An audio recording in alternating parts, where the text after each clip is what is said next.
Bonsoir à tous.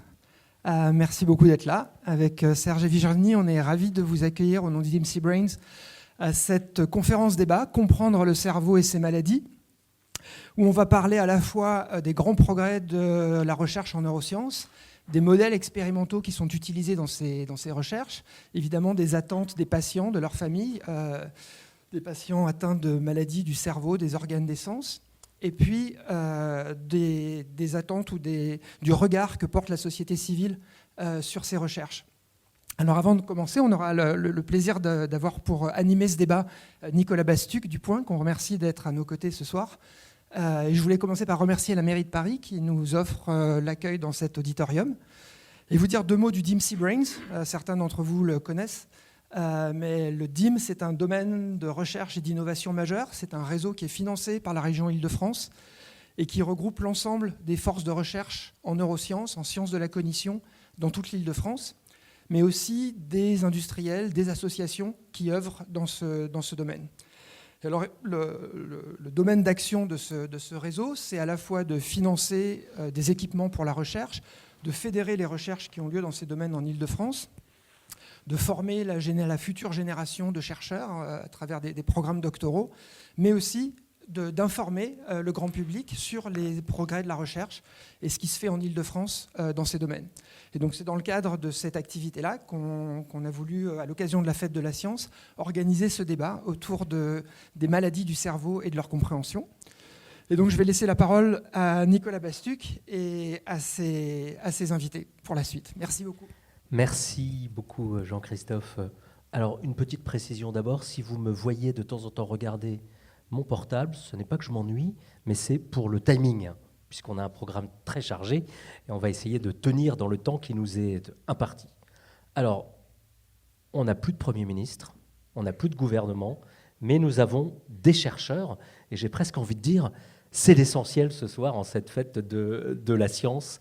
Ils sont là et on va être ravis de les accueillir dans un instant. On se le disait avec Jean-Christophe, c'est troublant, mais c'est aussi magnifique que Homo sapiens soit capable d'étudier son propre cerveau, puisse mettre son cerveau en mouvement pour étudier son fonctionnement. Et c'est assez effectivement magnifique quand on y pense. Alors, pourquoi étudier le cerveau? En quoi la recherche fondamentale est-elle précisément fondamentale?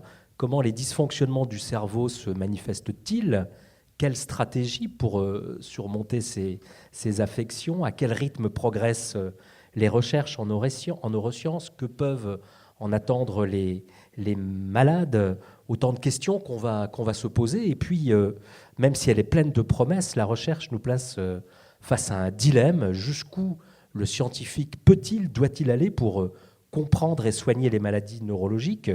Le recours aux tests préalables sur les animaux, sur les modèles animaux en particulier, est-il justifiable, nécessaire, irremplaçable, entre efficience scientifique et respect du vivant?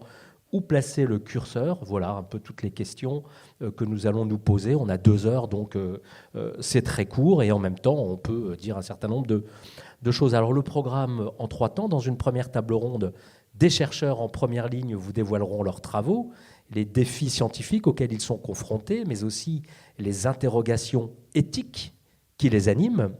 Et puis, patients et associations représentant des patients témoigneront de leur réalité face à la maladie, de leurs espoirs, de leurs interrogations, parfois de leur colère aussi, sur les avancées de la recherche.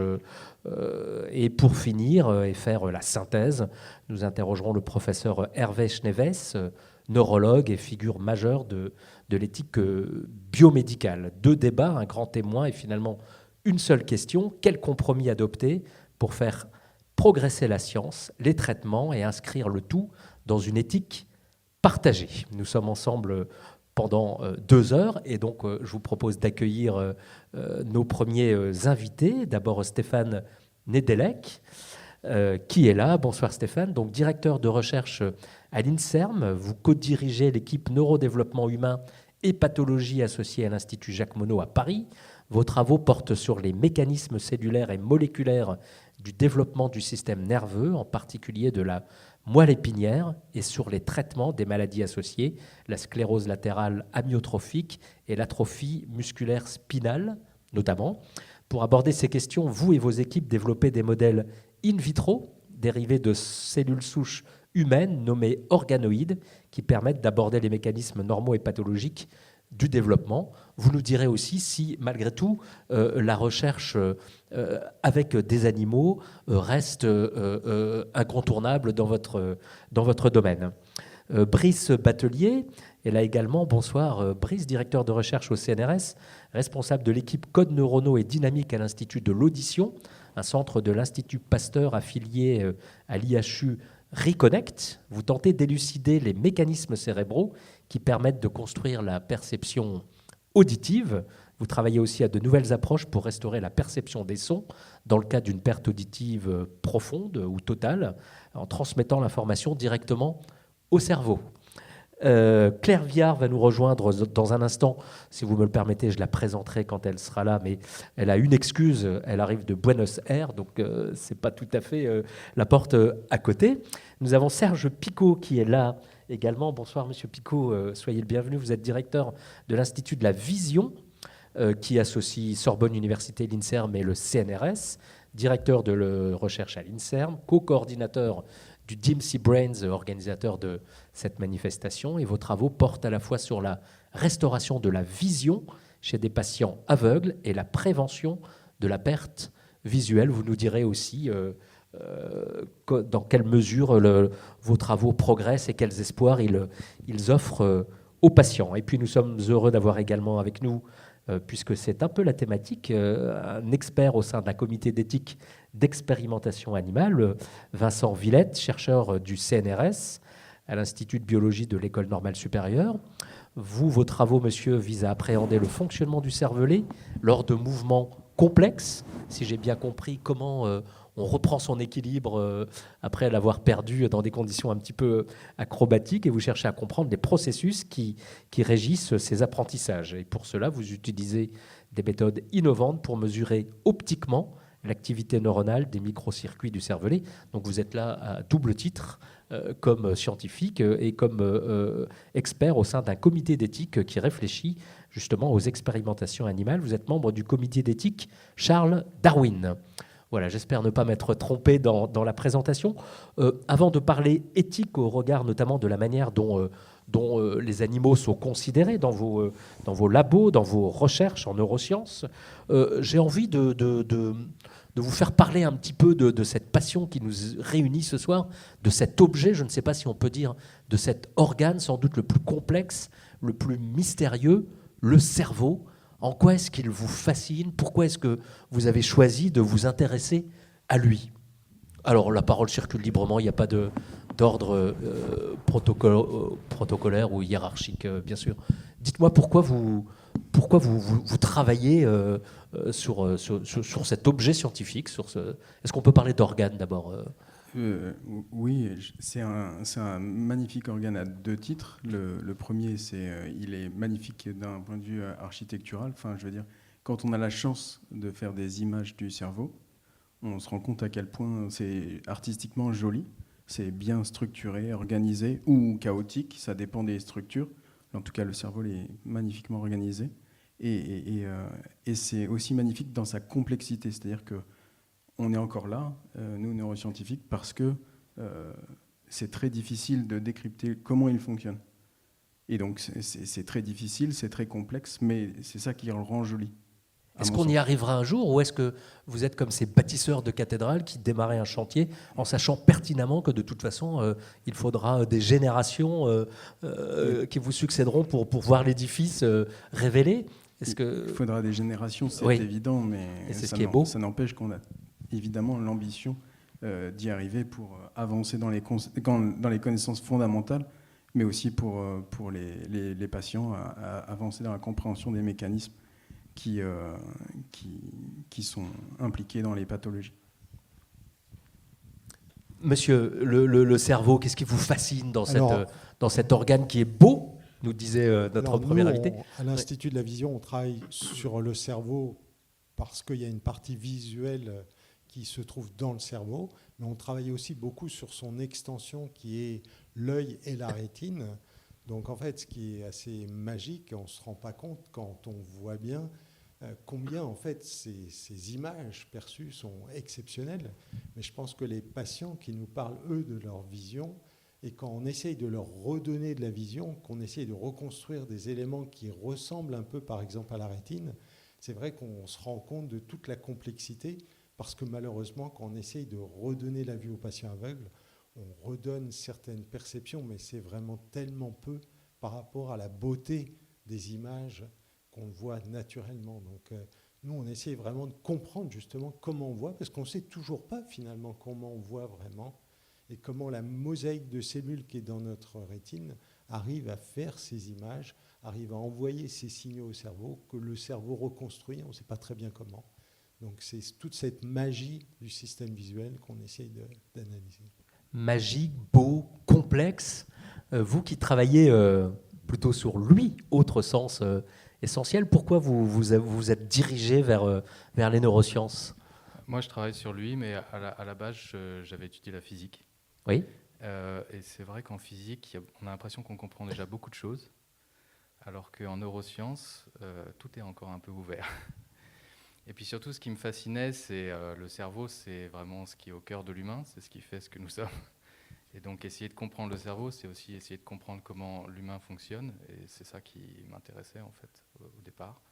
Alors après, évidemment, je me suis intéressé à la question du traitement des sons, qui est un aspect. C'est aussi parce que le traitement sensoriel, c'est un accès à la conscience. Et donc, essayer de comprendre cette fonction qui est un des grands mystères du cerveau, c'est une des motivations dans mon travail. Et il y a cette mise en abîme, Stéphane Nedelec, un petit peu vertigineuse. On utilise son cerveau pour étudier le cerveau. Et c'est assez fascinant. Pourquoi vous, qu'est-ce qui vous plaît dans cet objet d'étude? De manière similaire à ce que Brice pouvait dire, moi, ce qui m'a fasciné, c'est que c'est la partie de notre corps qu'on utilise pour interagir avec notre environnement. Comment on traite les informations, ce qui fait de nous des individus aussi. Et au-delà, donc, au fur et à mesure de ma carrière, je me suis intéressé plutôt, donc, pas au cerveau, mais à la moelle épinière, qui est une partie du système nerveux central, mais qui ne fait pas partie en tant que telle du cerveau. Parce que c'est la partie qui nous permet vraiment d'interagir avec notre environnement. Les neurones qui contrôlent nos muscles sont les seuls qui sortent du système nerveux, justement, du système nerveux central pour contrôler notre interaction. Donc toutes nos fonctions et notre interaction avec notre environnement dépendent des fonctions motrices de la moelle épinière. Il y a énormément de pathologies qui touchent, pathologies graves, souvent mortelles, qui touchent donc la moelle épinière, mais aussi le cerveau. Et il y a une immense diversité de pathologies qui se reflète en fait dans la complexité de cet organe. Et c'est ça qui a motivé ma carrière pour travailler sur le développement, la mise en place de cette complexité et comment des pathologies en fait vont poser des problèmes dans cette complexité et conduire aux symptômes qu'on retrouve chez les patients. Alors voilà, nous sommes au complet. On accueille Claire Viard. Bonsoir. Bonsoir. Et merci d'être là. Vous avez fait un long voyage. Ouais. Vous arrivez d'Argentine, non pas la station de métro, mais le pays. Ouais, donc, j'ai réussi aussi à me tromper de station de métro. Bon, très bien. J'ai fait un double. Pardon. Vous êtes directrice de recherche à l'INSERM et vous menez l'équipe neurodéveloppement humain et pathologie associée à l'Institut Monod à Paris. Non, alors non, ça c'est lui. C'est moi. Non. Je me serais je peux le dire moi-même, vous en faites pas. Je me serais trompé dans mes fiches, alors non, pardon. Je recherche. Moi, je suis vous laisse vous présenter. En fait, je vous laisse vous présenter. À ce que fait Stéphane, mais moi je le regarde dans un animal vivant, je regarde le contrôle du mouvement. Oui, tout à fait. À travers l'étude des circuits moteurs dans le tronc cérébral et la moelle épinière, pour comprendre le fonctionnement normal et pathologique. Et je suis à l'Institut du cerveau. Ouais. Très bien. Bon, alors pardonnez-moi, je me suis Non, emmêlé du coup n'en dans faites mes pas. fiches. Bon, je vais la retrouver. Soyez la bienvenue et pardon de vous avoir prise pour une autre. Alors, ben, je vous laisse la parole. On était en train de se poser la question de savoir en quoi le cerveau finalement était aussi fascinant. Pourquoi vous aviez choisi cet objet d'étude. Alors, on a eu des qualificatifs surprenants, hein, beau physiquement, complexe, essentiel. Qu'est-ce qui vous plaît, vous, dans cette, Alors, en fait, dans cette discipline? c'est pas mal l'ordre dans lequel on est sorti par peut-être Oui. hasard en l'occurrence pour moi, mais vous avez entendu parler des sensations conscientes en fait avec la vision ou l'audition. En général, on est plutôt conscient de ce qu'on voit ou ce qu'on entend. Mais c'est vrai qu'après, sur les systèmes moteurs et les fonctions sensorimotrices, il y a tout un pan qui est un peu en explosion aujourd'hui, qui est de comprendre les systèmes interoceptifs. C'est-à-dire que plutôt que de sentir des signaux de l'extérieur du corps, on essaye de comprendre comment est-ce que notre propre corps est finalement conscient de notre état métabolique, de notre état de santé, de notre faim. Et on s'intéresse particulièrement en fait à cette modulation qui fait que notre posture et notre capacité à nous mouvoir va dépendre en fait de toutes ces informations du corps qui sont nécessaires pour savoir que là, je me sens un peu malade, c'est pas une bonne idée d'aller courir dans le froid, ou comment est-ce qu'on ajuste notre posture et notre locomotion à toutes ces informations intérieures qu'on appelle du coup interoceptives, parce qu'on les sent de l'intérieur sans qu'elles soient conscientes. Donc c'est assez complémentaire à ce qu'on a entendu. Et pour ce faire, on a besoin de le regarder dans des animaux qui se comportent, parce qu'on peut pas en fait étudier le comportement encore en in vitro, quoi. Et vous avez trouvé une espèce qui s'y prête tout à fait, si vous pouvez nous en dire un mot tout de suite. On travaille Oui. sur un petit poisson qui Oui. s'appelle le poisson zèbre, et jusqu'à 1 mois de vie, donc pendant son stade embryonnaire et larvaire, le poisson est suffisamment transparent pour C'est qu'on ça. utilise la lumière pour aller lire l'activité des neurones et aussi manipuler l'activité des neurones pour comprendre si jamais on module les fonctions, par exemple sensorielles ou neuromodulatrices dans l'animal, comment est-ce qu'il va adapter sa posture et son mouvement en fait. Et ces études, elles nous permettent de comprendre la fonction qui sous-tend le comportement de l'animal. On va y revenir dans un instant. Je reviens à Stéphane Nedelec. Vous travaillez sur des traitements aussi hein, de maladies extrêmement graves et compliquées, notamment la sclérose latérale amyotrophique. Il en sera encore question un peu plus tard dans la soirée, et l'atrophie musculaire spinale. Pas seulement sur ces pathologies particulières sur lesquelles vous travaillez, mais est-ce que les neurosciences progressent vite? Est-ce qu'il y a de l'espoir? Est-ce qu'on peut parler de bond en avant, ou est-ce que ça va prendre du temps? Est-ce que vous êtes plutôt optimiste sur les avancées de la science dans le domaine thérapeutique? Alors, on ne développe pas de thérapie. On cherche les mécanismes de ces maladies, Oui. et pour comprendre qu'est-ce qui se passe mal, D'accord. pour ensuite, éventuellement, dans le temps, découvrir des pathologies. Est-ce que les neurosciences progressent vite? Alors, je pense que ça dépend des échelles. On trouve que nous, on progresse pas mal. Il y a des avancées. On comprend quand même, au cours des 20-30 dernières années, il y a eu des avancées majeures sur la compréhension du cerveau. Je pense qu'on progresse probablement pas assez vite à l'échelle des patients. Les maladies comme la maladie de Charcot, par exemple, ou la SMA restent... il y a des traitements pour la SMA qui sont sortis, mais c'est des traitements partiels. Pour la maladie de Charcot, il n'y a toujours pas de traitement. Donc oui, ça avance, on avance à grands pas pour la compréhension de choses, mais pour les traitements, je pense que les neurosciences ont encore beaucoup de travail à faire. De pain sur la planche. Oui. Sur la maladie de Charcot, on va en parler tout à l'heure avec la représentante d'une association spécifiquement dédiée à ces patients et à cette maladie. Mais est-ce qu'on peut espérer quand même trouver quelque chose assez rapidement? Quelque chose qui Je pense que là, non pas qui guérit, mais qui en tout cas soulage et prolonge peut-être, améliore la qualité de vie? Il y a moi, je ne peux pas répondre de manière formelle. Il y a certains cas, des traitements de thérapie génique qui ont été mis en place récemment, qui sont très prometteurs, mais c'est pour des cas très particuliers de cette pathologie. Et donc, il y a des avancées majeures. Est-ce que pour tous les patients de la maladie de Charcot, à l'heure actuelle, non, on n'a pas de traitement global qui peut... non, il n'y a pas de traitement à l'heure actuelle. Mais il y a des avancées importantes, il y a des essais cliniques, il y a des... voilà. Alors, des avancées, il y en a aussi pour l'audition. Brice, vous travaillez là-dessus. Qu'est-ce qu'on peut faire aujourd'hui? Qu'est-ce qu'on peut espérer faire à court terme? Est-ce qu'un jour, des personnes totalement sourdes pourront entendre comment Alors, vous voyez les choses? c'est une bonne question. En fait, c'est déjà le cas. En fait, Oui. des personnes sourdes profondes peuvent déjà entendre Oui. grâce à un dispositif médical qui s'appelle l'implant cochléaire, Mhm. qui est vraiment un des grands succès de ce qu'on appelle la neurostimulation. Tout à fait. Donc, l'implant cochléaire, c'est un dispositif qui consiste en un ensemble d'électrodes qu'on insère dans l'oreille et qui permettent de stimuler le nerf auditif de manière à passer l'information sonore via une stimulation électrique qui remonte au cerveau le long du nerf auditif. Donc ces implants cochléaires, ils ont été conçus dans les années 80, mais ils se sont vraiment développés dans les années 2000-2010, et à l'heure actuelle, il y a plus d'1 million de patients qui les ont reçus, sur 50 millions de patients sourds profonds. Donc c'est un dispositif qui est extrêmement efficace. Une bonne partie, pas tout le monde, mais une bonne partie des gens qui sont implantés peuvent suivre une conversation à partir du moment où il n'y a pas trop de bruit de fond. Donc ça, c'est une première avancée qui est vraiment Et non des moindres, important pour les personnes qui sont touchées par la surdité profonde. Il y a une deuxième avancée plus récente qui est aussi liée à ce que Stéphane mentionnait, ce qui est la thérapie génique. En fait, un grand nombre de surdités sont liées à des gènes défectueux. Il y a plus de 200 gènes qui sont impliqués dans des surdités diverses.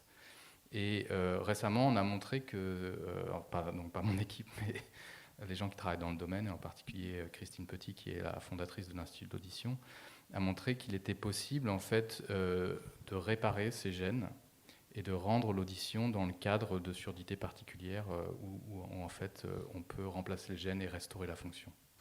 Sur quoi vous butez encore et quels espoirs vous avez aussi de lever ces obstacles? Qu'est-ce qui vous pose encore problème? Alors il y a deux choses qui posent encore problème, donc justement dans ces deux domaines, thérapie génique et implant.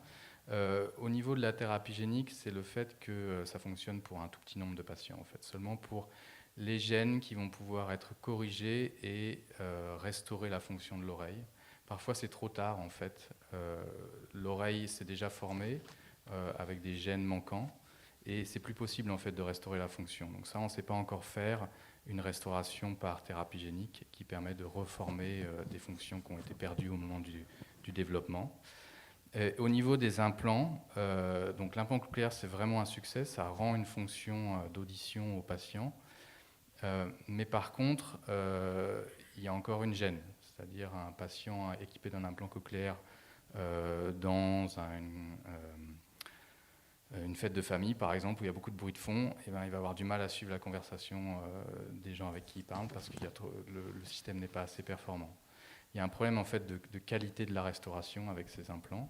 Et donc c'est le type de choses sur lequel on essaye de travailler pour passer plus d'informations à travers des nouveaux implants qui sont basés sur des nouveaux algorithmes, par exemple, et des nouvelles technologies de stimulation neuronale.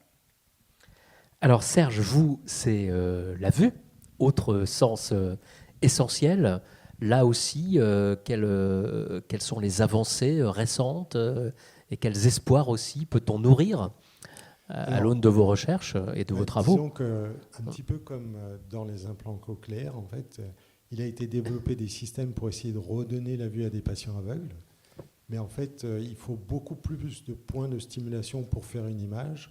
Mais il y a déjà un dispositif qui devrait prochainement, je pense, devenir commercial, qui a été développé en partenariat avec l'Institut de la Vision et une entreprise française qui s'appelait Pixium Vision, qui a été rachetée par une entreprise américaine qui s'appelle Science Corp.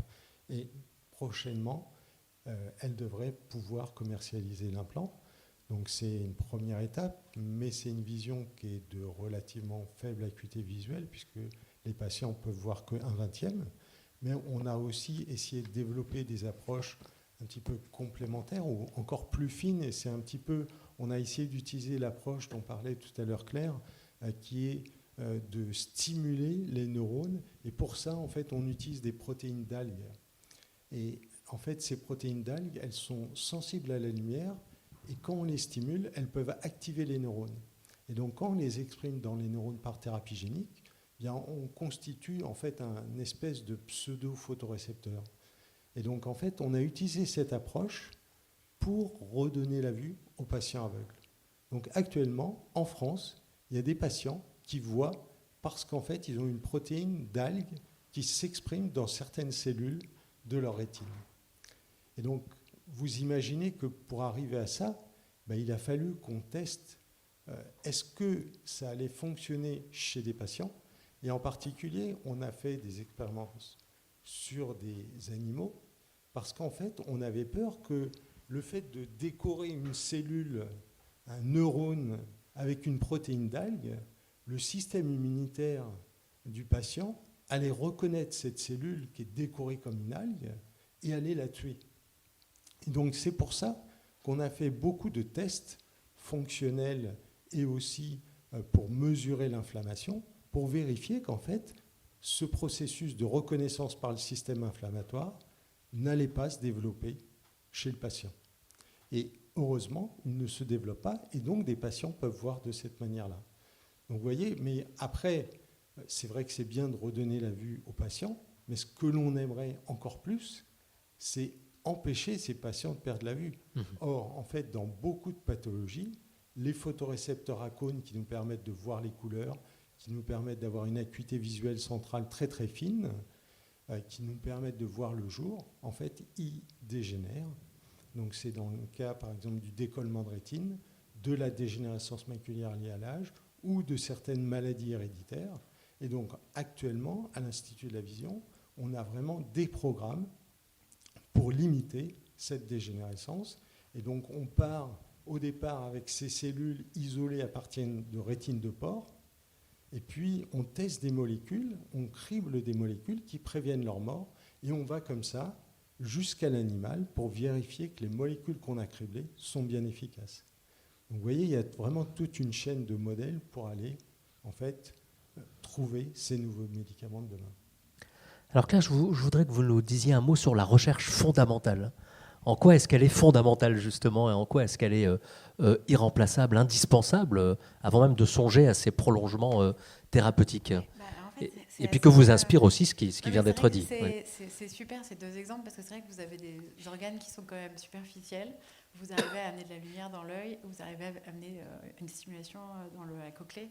C'est très facile d'accès. Mais quand on parle, par exemple, des systèmes moteurs, on a le problème que pour aller dans le tronc cérébral qui est juste là ou bien dans la colonne vertébrale où il y a la moelle épinière, on ne va pas y arriver avec la lumière et on va avoir du mal même si ça commence avec les stimulations en fait. Mais du coup il y a besoin d'abord de comprendre comment sont organisés les circuits et on a tellement peu de connaissances sur en particulier les zones qui sont très difficiles d'accès parce qu'on ne peut pas facilement enregistrer la moelle épinière d'un animal en mouvement ou bien aller regarder le tronc cérébral dans un être humain, par exemple, on ne peut pas avoir d'imagerie dynamique qui nous montre l'activité comme on le fait sur le reste du cerveau.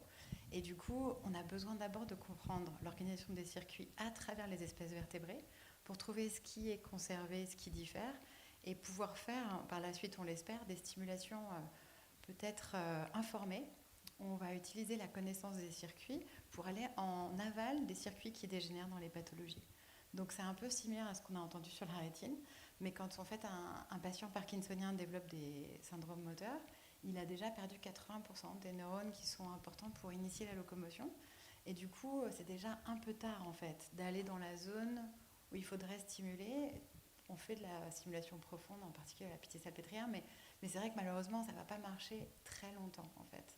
Et du coup, c'est très important et essentiel en fait de comprendre comment est-ce qu'on peut cibler des stimulations qui vont nous permettre d'aller dans les circuits moteurs et en particulier dans les bonnes régions pour pouvoir déclencher la marche et pas déclencher la réponse de fuite, par exemple, quand on en a besoin. Voilà.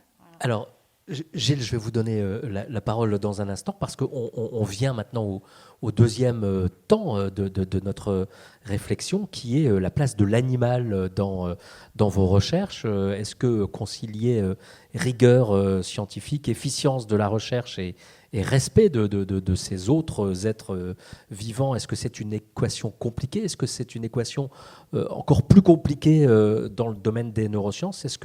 C'est ce qu'on va voir dans un instant. Alors longtemps, moi c'est ce qu'on m'avait appris à la faculté de droit, eh bien on considérait que l'animal était un meuble. Pas plus protégé qu'un tabouret, une éprouvette ou un microscope. La notion d'animal comme bien meuble nous vient du code civil napoléonien. Mais les choses ont changé, les mœurs, les sensibilités de la société vis-à-vis de la cause animale ont poussé le législateur à revoir le statut de l'animal. En droit français, le rat, le chien, le perroquet ne sont toujours pas des personnes, mais ce ne sont plus seulement des biens meubles. C'est depuis la loi du 16 janvier 2005 un être vivant doué de sensibilité. Je pense que vous connaissez cet article 515-14 du Code civil. L'animal est désormais protégé par la loi en tant qu'être vivant. Et les animaux bénéficient en réalité d'un statut hybride. Ils ne sont pas tout à fait des personnes, ils ne sont plus tout à fait des meubles. C'est un petit peu entre les deux. Et puis, il faut préciser aussi qu'en droit pénal, donc celui qui réprime des comportements, eh bien, la maltraitance animale est un délit. Et les peines, d'ailleurs, ne cessent de se durcir. 3 ans d'emprisonnement et 5 ans même si l'animal meurt, avec tout un tas de circonstances aggravantes. Et puis le droit européen aussi a évolué. On va le voir dans un instant. Alors la recherche scientifique, notamment dans les neurosciences, s'est adaptée à cette nouvelle donne juridique et sociétale. La vivisection n'a plus cours dans les labos, les pratiques sont maintenant très étroitement encadrées et le bien-être animal est une préoccupation constante, en tout cas une exigence. Eh bien, je me tourne vers vous, Gilles, spécialiste de ces questions. Est-ce que c'est effectivement une préoccupation constante et une exigence que de tenir compte aussi du bien-être des animaux, de leur souffrance éventuelle, de leur intégrité? Voilà.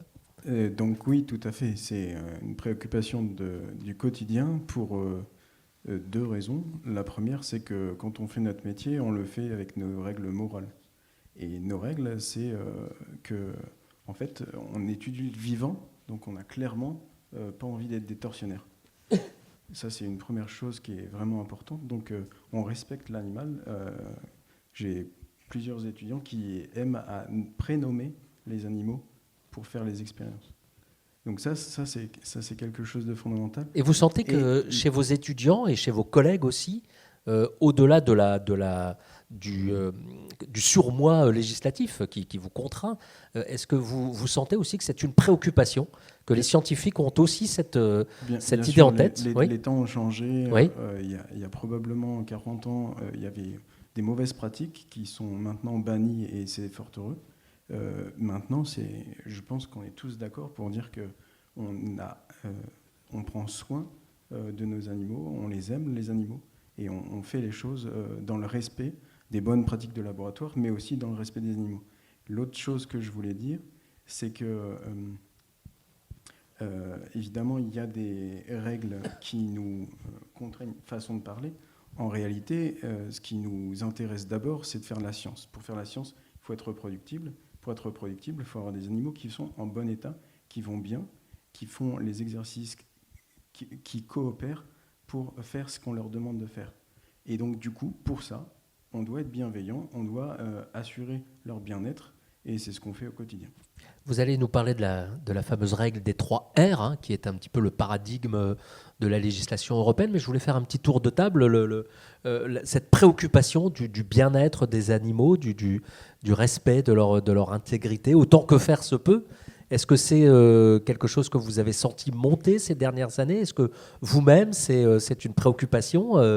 Qu'est-ce que vous avez à nous dire là-dessus? Dans mon équipe, Stéphane, oui. on travaille avec des organoïdes qui sont des objets in vitro, Oui. Donc pas des animaux. Donc je peux plus témoigner des pratiques qui sont menées dans les laboratoires autour, je rejoins complètement ce qu'il dit. Mais nous, donc, on crée des objets à partir de cellules souches. Donc, vous allez nous raconter ça dans un instant. Aucun animal dans votre labo? Pas de... Il y a quelques personnes qui travaillent avec des embryons des œufs de poulet. Mmh.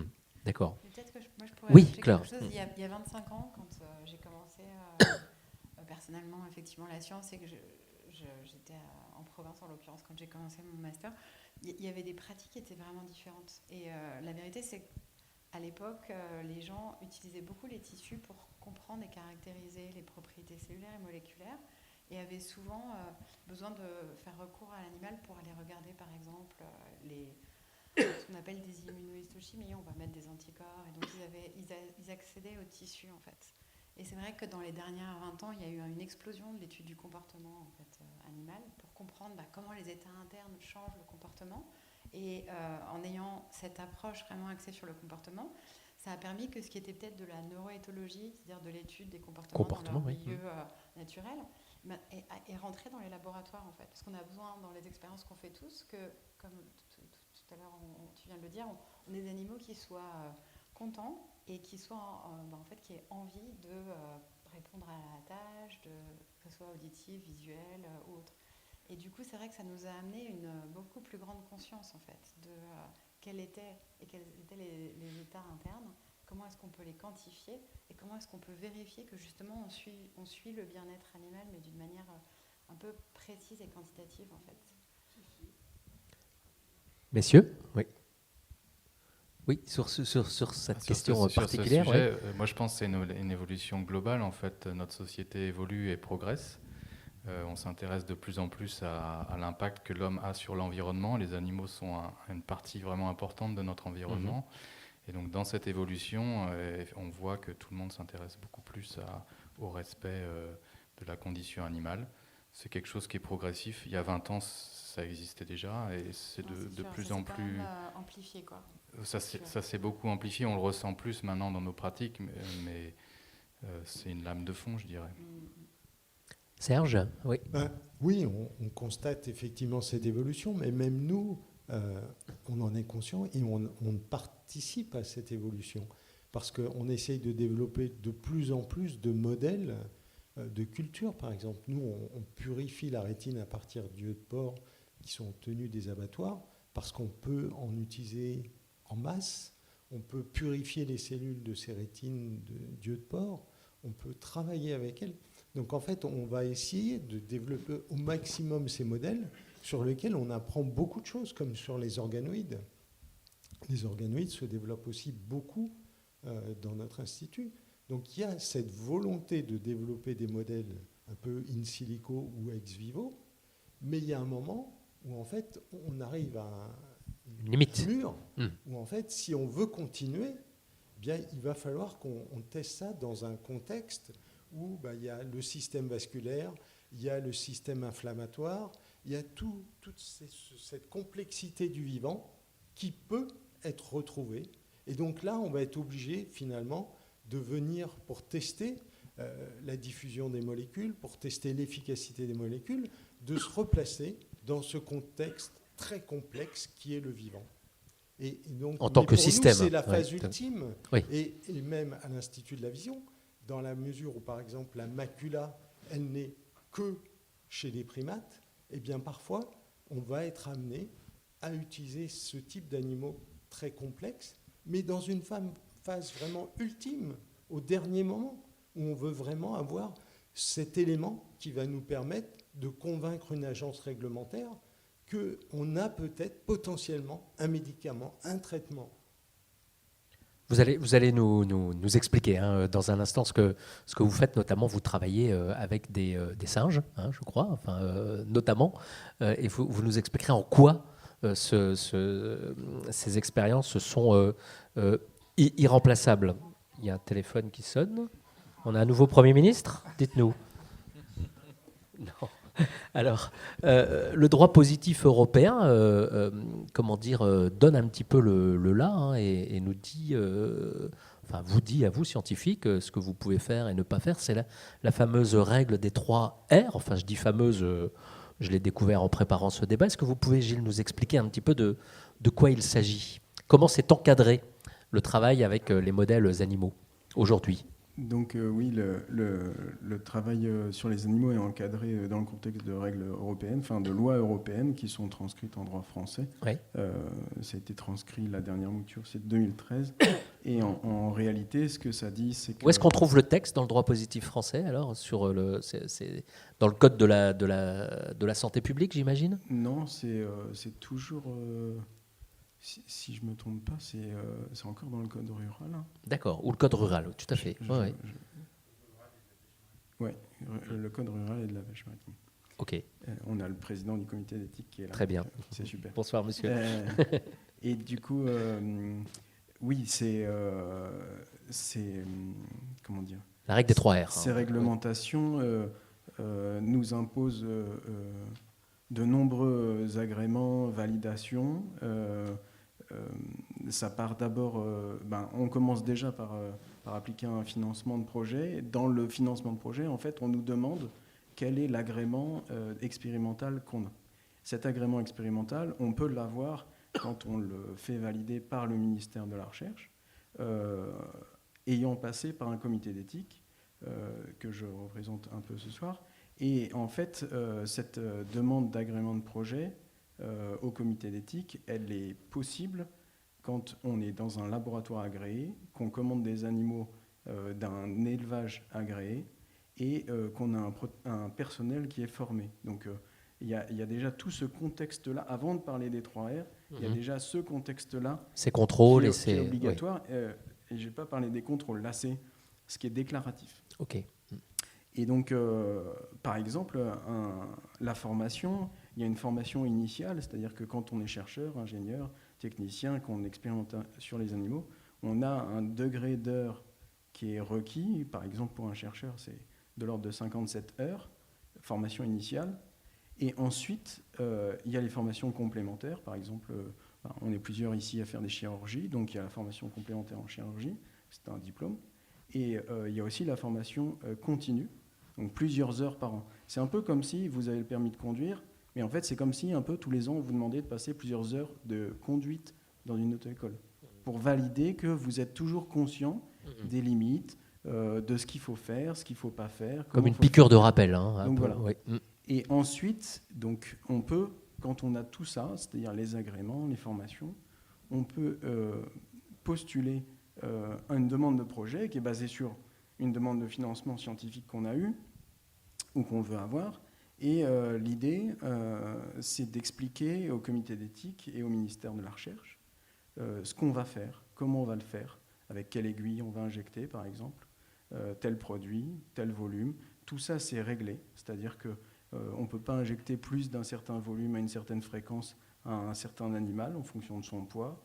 Tous les médicaments sont déclarés. Enfin bref, tout ça, c'est déclaré dans la demande d'agrément de projet. Et ce qui fait le chapeau de ça, c'est de se conformer aux règles des 3R, qui sont les fameux remplacement, réduction et raffinement. Alors, le remplacement, c'est qu'est-ce qu'on a fait avant de tester notre hypothèse scientifique ou pour tester notre hypothèse scientifique, pour la remplacer, remplacer l'usage intravital par des expérimentations extravitales, c'est-à-dire par exemple des modélisations informatiques ou des cultures, des organoïdes par exemple. Peut-on faire autrement? Peut-on faire autrement? Ok. Donc on peut le faire partiellement, mais c'est complémentaire. Ce n'est pas substitutif. Donc au moins on le déclare. Ensuite, remplacer donc le premier R. Le premier R. Le deuxième, c'est réduction, c'est-à-dire que quel est le nombre minimum d'animaux qui sera suffisant et nécessaire pour assurer une robustesse scientifique des résultats. Donc tout ça, c'est basé sur des calculs statistiques. C'est en fonction des hypothèses de travail, des lots envisagés. Et puis le raffinement, c'est à quel point, quand on utilise des animaux, à quel point on peut faire en sorte d'avoir tous les mécanismes pour réduire au maximum l'angoisse, la souffrance des animaux. C'est le R du moindre mal, d'une certaine manière. C'est le R du moindre mal, mais c'est aussi une amélioration la plus cohérente possible avec notre problématique scientifique.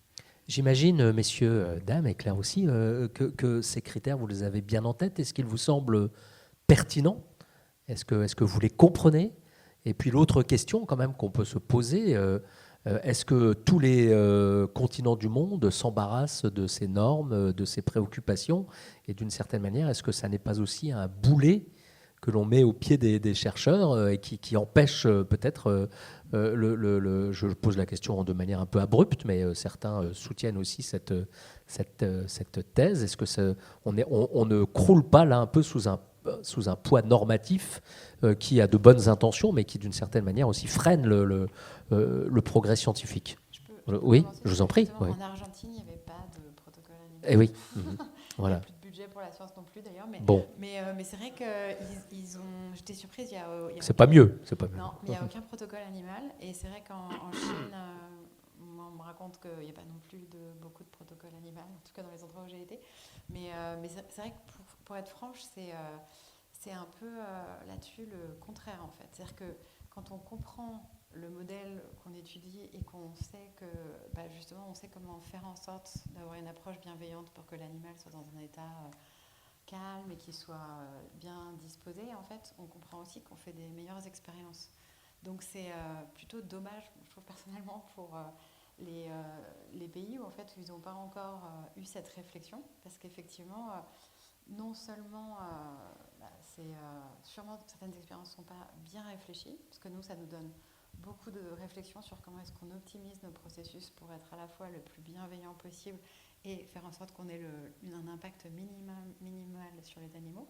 Mais en plus de ça, ça nous fait faire même des meilleures expériences. Un exemple, par exemple, c'est dans un pays que je ne citerai pas, il y a une expérience qui a été autorisée de paralyser un animal et de l'infliger des stimuli sensoriels, alors que l'animal étant paralysé, il ne peut pas répondre physiquement à l'information sensorielle. Ça, c'est vrai que c'est normal de se poser des questions quand on fait des expériences sur dans quel état est-ce que l'animal va se sentir s'il est soumis à cette configuration, et d'essayer de faire en sorte que justement on n'ait pas à les mettre dans un état de stress ou infliger une souffrance qui est inutile en fait. Donc moi je le vois vraiment comme un grand... comme un atout. Un atout énorme en fait, de comprendre mieux ce qu'on fait et de sensibiliser tout le monde en fait, y compris justement les gens qui sont amenés à s'occuper des animaux dans les animaleries ou les gens qui font des expériences. Messieurs, vous partagez ce point de vue ? C'est difficile de placer le curseur entre efficacité, respect, conscience. Moi, j'aurais tendance à dire que justement, toutes ces régulations, c'est un pas en avant. C'est très bien, on est très heureux et on est d'accord de suivre toutes ces réglementations. Et on aimerait dire à tous les politiques, regardez tout ce qu'on a mis en place en Europe. Et si on interdit l'expérimentation animale en Europe pour développer des médicaments, pour comprendre le fonctionnement du cerveau, eh bien, tout ira se faire dans d'autres pays, comme des pays où il n'y a pas de règles. Et il en est question d'interdire totalement les modèles animaux, Gilles, c'est dans l'air du temps. Des attaques sur l'expérimentation animale dans nos pays, en Europe. Il y a des pays où ça devient très compliqué et très difficile de faire de l'expérimentation animale en Europe. Donc, ça veut dire qu'on ferme les yeux sur ce qui va se passer ailleurs. Parce que si vous voulez développer un médicament, demain, peut-être vous ne pourrez plus le faire en Europe. Donc, ça sera fait ailleurs, sans règles. Et à ce moment, on fermera les yeux, mais on prendra quand même des médicaments. Parce que si vous avez une maladie qui vous donne une SLA ou une dégénérescence rétinienne, que vous devenez aveugle et qu'on sait qu'il y a un traitement, eh bien on va tous prendre le traitement. Donc, que veut-on ? Est-ce que l'on veut en fait, en Europe, on continue à développer des médicaments, mais bien sûr en respectant les règles ? Moi, je pense que c'est un vrai pas en avant et on se plie tous à ces règles parce qu'on pense qu'elles sont bonnes. Brice, oui. Moi, je peux ajouter quelque chose par rapport à ça, par rapport à l'inhomogénéité des règles entre différents pays. Au niveau de la publication scientifique, au niveau qui est international, il y a des règles aussi qui sont posées. Et il y a beaucoup de journaux qui imposent que les expériences soient faites dans le respect de la condition animale. Donc même si en Chine, on peut faire des expériences sans protocole, les personnes qui vont publier leurs travaux devront quand même justifier qu'ils atteignent un standard international dans les expériences qu'ils ont faites à cause des règles imposées par les journaux. Donc il y a un processus international pour homogénéiser les pratiques, et on constate qu'en tout cas pour les équipes qui travaillent au meilleur niveau, dans tous les pays, ils utilisent le même type de protocole en fait. Et c'est bien qu'on établisse ce standard. À la limite, il faudrait que tout le monde soit un peu obligé de suivre notre standard. C'est un peu la même question que l'environnement, en fait, au sens large du terme. Alors, malheureusement, le temps qui nous est imparti est épuisé, mais on va quand même encore prendre quelques minutes. J'aimerais qu'on fasse un dernier tour de table et que, justement, on parlait de l'un des R qui est le remplacement, que vous nous expliquiez dans vos domaines, dans vos travaux, quelles solutions alternatives vous utilisez et dans quelle mesure ou pour quel type de recherche l'expérience avec des modèles animaux reste irremplaçable. Serge, je vous sentais très en forme sur cette question. Non, alors, après, je pense que j'ai un peu déjà dit mon sentiment. Mais nous, sur ce que vous faites, vous, pour le traitement de la cécité, etc. Ça fait déjà...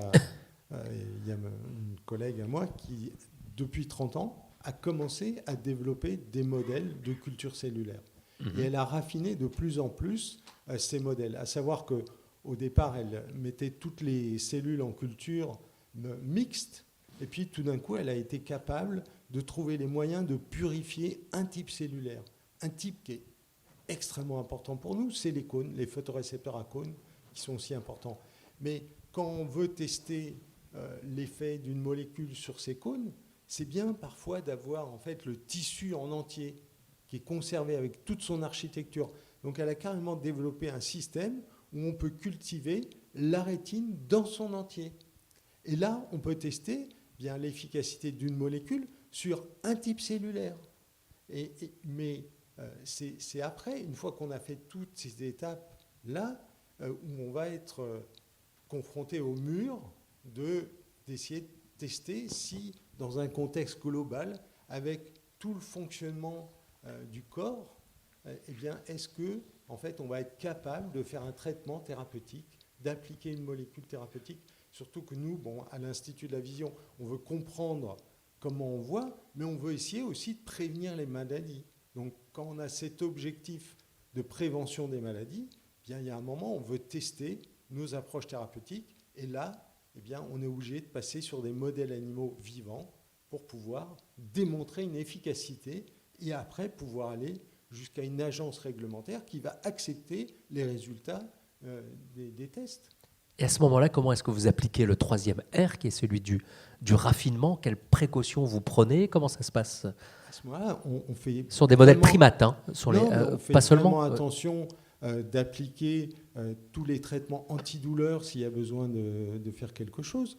On anesthésie nos animaux si on veut faire en fait, des tests fonctionnels sur ces animaux vivants. Donc on prend tout exactement comme on ferait à l'hôpital. Donc il y a une prise en charge de l'animal qui est la même que celle qu'on aurait à l'hôpital. Et toutes nos technologies pour justement mesurer l'activité des cellules ou les visualiser, c'est des techniques qui sont présentes dans les hôpitaux. Les thérapies géniques fonctionnent vraiment dans votre domaine, et ça c'est important de le souligner. On obtient des résultats, tout ça n'est pas vain. Et votre discours, hein, c'est le côté un peu systémique de la recherche, c'est-à-dire qu'on ne peut pas s'en tenir à une modalité particulière. Il faut considérer l'ensemble des outils qui sont à votre disposition. Ça, c'est quelque chose auquel vous tenez. Oui, on est obligé de prendre la complexité du vivant, c'est tout, et de répondre à ça. Mais on a tendance quand même à essayer de sectionner en éléments pour pouvoir avancer et d'avoir une progressivité dans l'analyse, dans l'investigation et dans la démonstration de l'effet thérapeutique. Alors Brice, s'agissant de la surdité de l'ouïe, quels sont les modèles alternatifs, enfin, ou les outils dont vous disposez pour remplacer, on est toujours dans les 3 R, et puis quand vous ne pouvez pas, comment ça se passe Alors vous, c'est l'IA. On n'a pas ouais. grand-chose pour remplacer. Non, l'intelligence artificielle. Parce que la surdité, il faut un animal, un être vivant entier qui soit sourd Oui. pour pouvoir tester le fonctionnement d'une thérapie. Par contre, on peut effectivement remplacer partiellement en posant mieux nos hypothèses et grâce à des modèles informatiques qui nous permettent de comprendre la transformation de l'information dans le cerveau, depuis l'oreille jusqu'au cerveau, et donc de comprendre comment créer par exemple des dispositifs médicaux qui encodent l'information dans le langage des neurones par exemple, grâce à des modèles en fait qui reproduisent ce langage.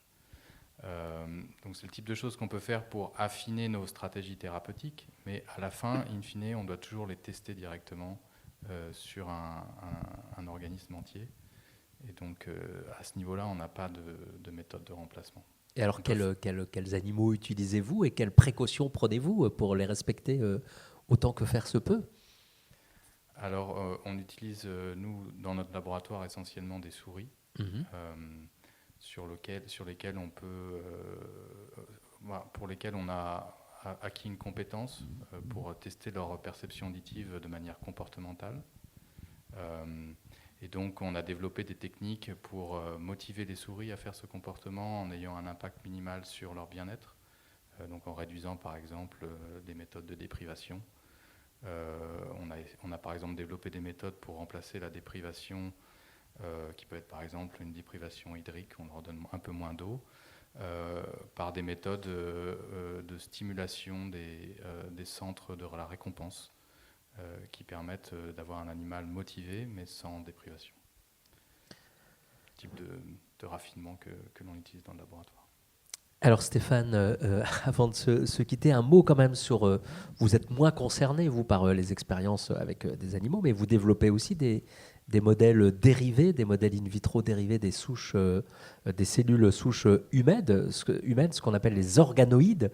Est-ce que vous pouvez nous en dire un mot, comment ça fonctionne et à quoi ça sert ? Alors les organoïdes, c'est des objets biologiques qui sont créés en laboratoire, qui miment le développement, l'organisation et la physiologie ou certains aspects de la physiologie d'un organe. Donc on les crée à partir de cellules souches qui peuvent être qui sont des cellules reprogrammées ou bien des cellules dérivées d'embryons qui ont été validées dans le cadre de la recherche, et on peut donc différencier ces cellules et les orienter en fait de manière à ce qu'elles s'organisent, s'auto-organisent pour représenter souvent une partie d'un organe. Donc ça ouvre des perspectives importantes parce que c'est la première fois qu'on a accès de manière expérimentale du coup à des tissus humains de manière systématique sans avoir besoin de biopsie. Et par exemple pour le système nerveux c'est particulièrement important puisque obtenir c'est très rare et de manière évidente, on obtient très peu de biopsies du système nerveux. Donc ça permet de poser des questions de comment se développe une partie du système nerveux, comment il se forme et éventuellement comment il fonctionne. Ça étant dit, c'est des objets qui sont créés en laboratoire, ça récapitule qu'une fraction de ce développement, c'est des structures qui sont tout aussi impressionnantes de ce qu'elles peuvent faire, qui restent très limitées dans leur complexité, qui restent à des stades qui ressemblent à des stades de ce qui se passe chez un embryon, pas du tout chez un adulte. Donc on est sur des stratégies de remplacement qu'on est en train de découvrir, mais qui à l'heure actuelle, on ne peut pas dire que ça va remplacer entièrement ce qui se passe sur des animaux. C'est juste, de manière réaliste, scientifiquement, c'est pas le cas. Ce sont des structures trop immatures, trop peu développées. Vous dites un petit peu la même chose, hein. On peut effectivement trouver d'autres solutions, mais à un moment, on bute sur la nécessité d'avoir un organisme totale, enfin une vision un peu irénique. Alors vous nous avez dit, Claire, si je peux oui, rajouter juste un point oui, sur les je vous en prie. organoïdes, vous pouvez bien imaginer que des comportements complexes comme les mentionnés par mes collègues, on ne les reproduira pas in vitro. Et même si ces modèles étaient capables de le faire, je pense que ça poserait d'autres questions éthiques qui ne sont pas l'objet du débat de ce soir. C'est-à-dire que si un organoïde était capable de développer des comportements extrêmement complexes, de sentir la douleur ou des choses comme ça, on n'en est pas là du tout, c'est de la science-fiction, mais ça poserait d'autres débats éthiques. Donc comme remplacement, c'est quelque chose qui a ses limites aussi. Et c'est pas orthogonal en plus à la recherche animale, parce que vous avez encore besoin des sérums. Les sérums véganes sont très très chers, ce que j'ai compris. Et le matrigel aussi, en fait. Donc c'est encore de la recherche animale, en fait. Il y a des produits dérivés d'animaux qui sont utilisés dans cette recherche-là aussi, oui. Donc ça, c'est des projets aussi en cours. Comment on pourrait remplacer... c'est assez important de le dire, parce que je pense que le grand public ne sait pas toujours que c'est le cas, tu vois, et qu'on parle de cellules humaines sans que ça soit lié à des produits animaux, alors que ça utilise encore les sérums animaux. Tout à fait. Les matrigels. Oui, Claire, vous nous avez dit tout le bien que vous pensiez des larves de poissons zèbres avec lesquelles vous travaillez. Est-ce que, même avec ces tout petits êtres vivants qui ne nous ressemblent pas vraiment, vous vous posez des questions éthiques? Est-ce qu'on s'intéresse quand même au bien-être des larves de poissons zèbres? C'est une préoccupation? On leur donne aussi des prénoms quand oui. on fait des expériences. Oui. Mais de manière générale, je crois qu'on a développé des méthodes pour aller étudier les états moteurs de la larve et comprendre en fait qu'il y avait une individualité, c'est-à-dire qu'il y a une variabilité intra-sec à chaque individu qui est beaucoup plus petite que ce qu'on voit entre individus. Et du coup, en faisant des expériences où on va regarder la même petite larve de poisson zèbre, par exemple, pour vous donner un exemple, nous, quand on doit faire du surf au ski ou bien sauter quand on est à l'école, une barrière, on choisit si on prend le pied droit ou le pied gauche d'appel, donc on est goofy ou regular. Et ben, les poissons zèbres, c'est la même chose au stade larvaire. Quand on les met devant un obstacle et qu'elles doivent décider gauche-droite, elles vont avoir un biais qu'elles vont garder en fait, au cours de la vie. Et du coup, on a vraiment le sentiment en fait, que l'individualité est déjà là, même à un stade larvaire, quand l'animal est autonome à se nourrir. En fait, on peut voir de grandes caractéristiques spécifiques de chaque individu. Et ce qu'on essaye de faire, en fait, c'est d'aller vers comprendre ce qu'on peut analyser des circuits moteurs et des comportements et voir comment est-ce que ça peut avoir du sens chez l'humain. Donc il y a deux grandes directions pour moi qui sont très inspirantes en ce moment. D'une part, c'est de regarder dans quelle mesure les modèles qu'on développe pour analyser les temps longs du comportement, on peut aller les appliquer à d'autres espèces et en particulier chez l'humain. Et d'autre part, c'est le fait qu'on ait rendu la science ouverte, vraiment... Le fait qu'il y ait le open science, ça nous a permis dans notre équipe, par exemple, d'avoir accès à des données de laboratoires du monde entier qui nous permettent d'analyser. Là, on commence une thèse avec un étudiant allemand et on commence juste par analyser des données qui ont déjà été publiées et on va beaucoup plus loin que dans l'analyse qui a été faite initialement et ça nous permet véritablement de faire du remplacement, en fait, parce que du coup, on est informé, on prend 6 mois à réfléchir en allant dans les données qui sont déjà publiées pour réfléchir à l'expérience exacte qu'on veut faire, qui répondra à la question, et pas avoir une approche un petit peu, je dirais, explorative, qui serait un peu inutile et pas efficace au niveau de l'expérimentation animale. Merci. Alors, je vous donne la parole, Vincent, expert en éthique animale et puis biologiste aussi. On se demandait où placer le curseur entre...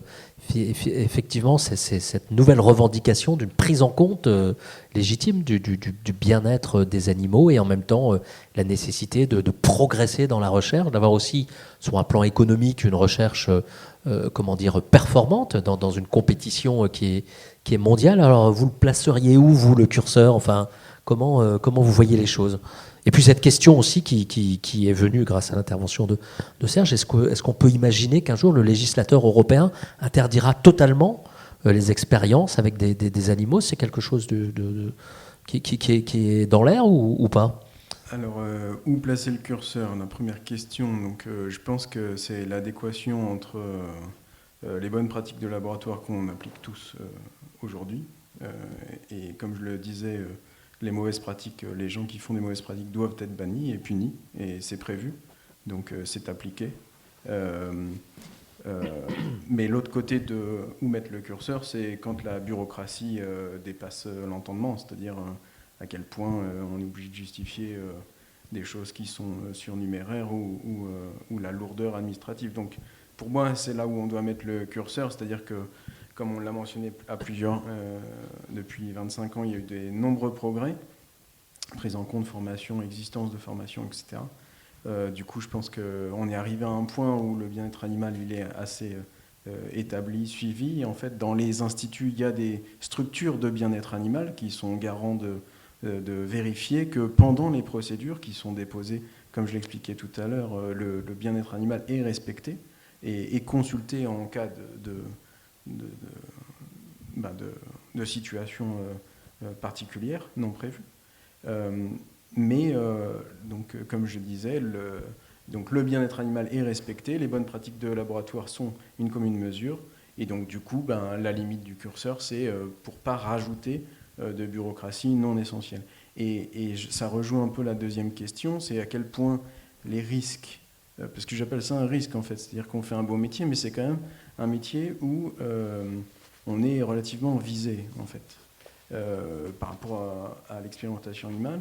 Et donc du coup la question c'est est-ce que les politiques, puisqu'on parlait de l'Europe, en fait c'est finalement les politiques, les lobbies qui vont leur parler, à quel point ces politiques sont conscients de notre métier en fait. Ce qu'on fait, la façon dont on le fait, la façon dont on vient de le raconter ce soir, c'est un peu, c'est ce qu'on fait, mais c'est aussi est-ce qu'ils en sont conscients et c'est de leur conscience que va naître les limites qu'ils vont nous imposer.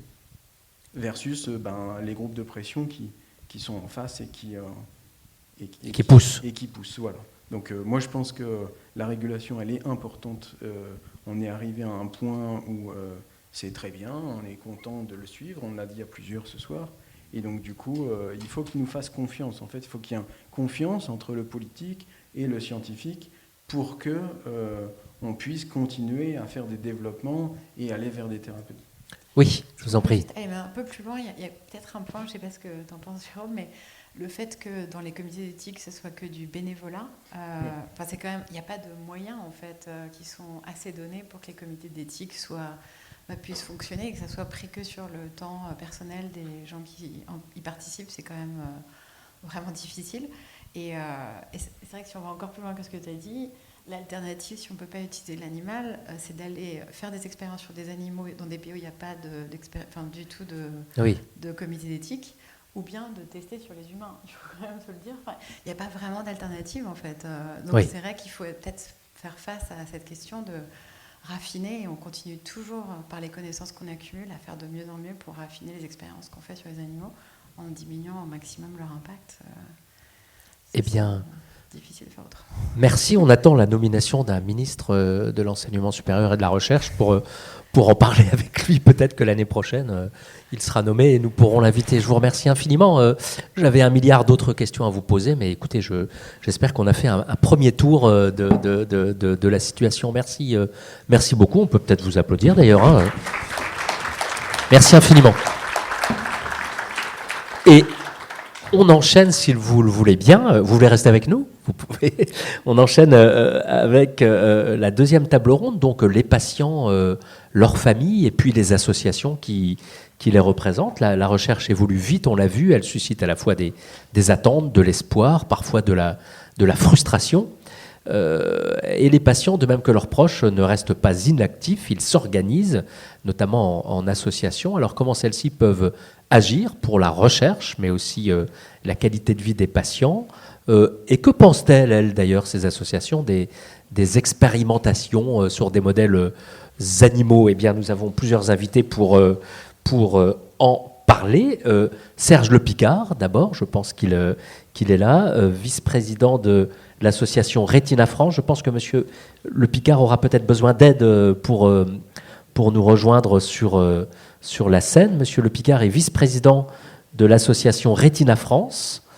Serge est malvoyant. Son association finance des projets de recherche, notamment au profit de l'Institut de la Vision et de son laboratoire, le CERTO, Neuropsy Paris-Saclay.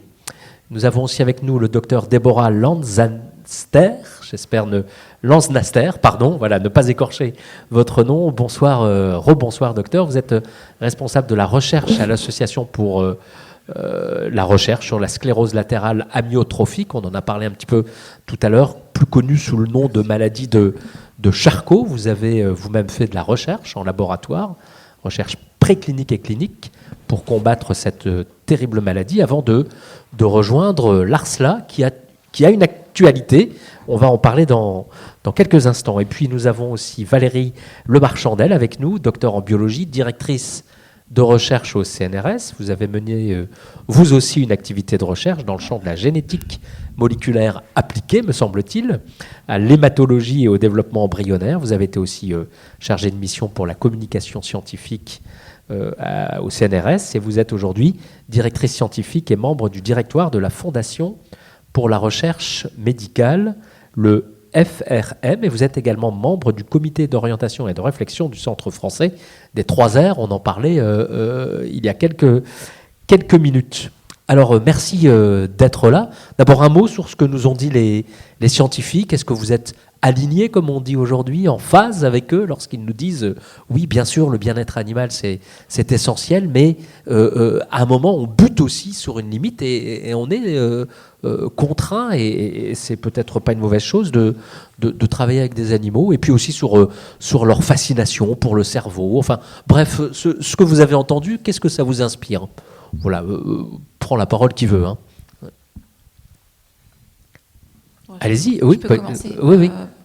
Moi, je voudrais avant tout les remercier, parce que je trouve que c'est des moments comme ce soir devraient être plus nombreux, en tout cas de partage et d'échange entre les scientifiques qui sortent de leur laboratoire et le grand public, surtout sur des questions telles que le recours aux animaux dans la recherche.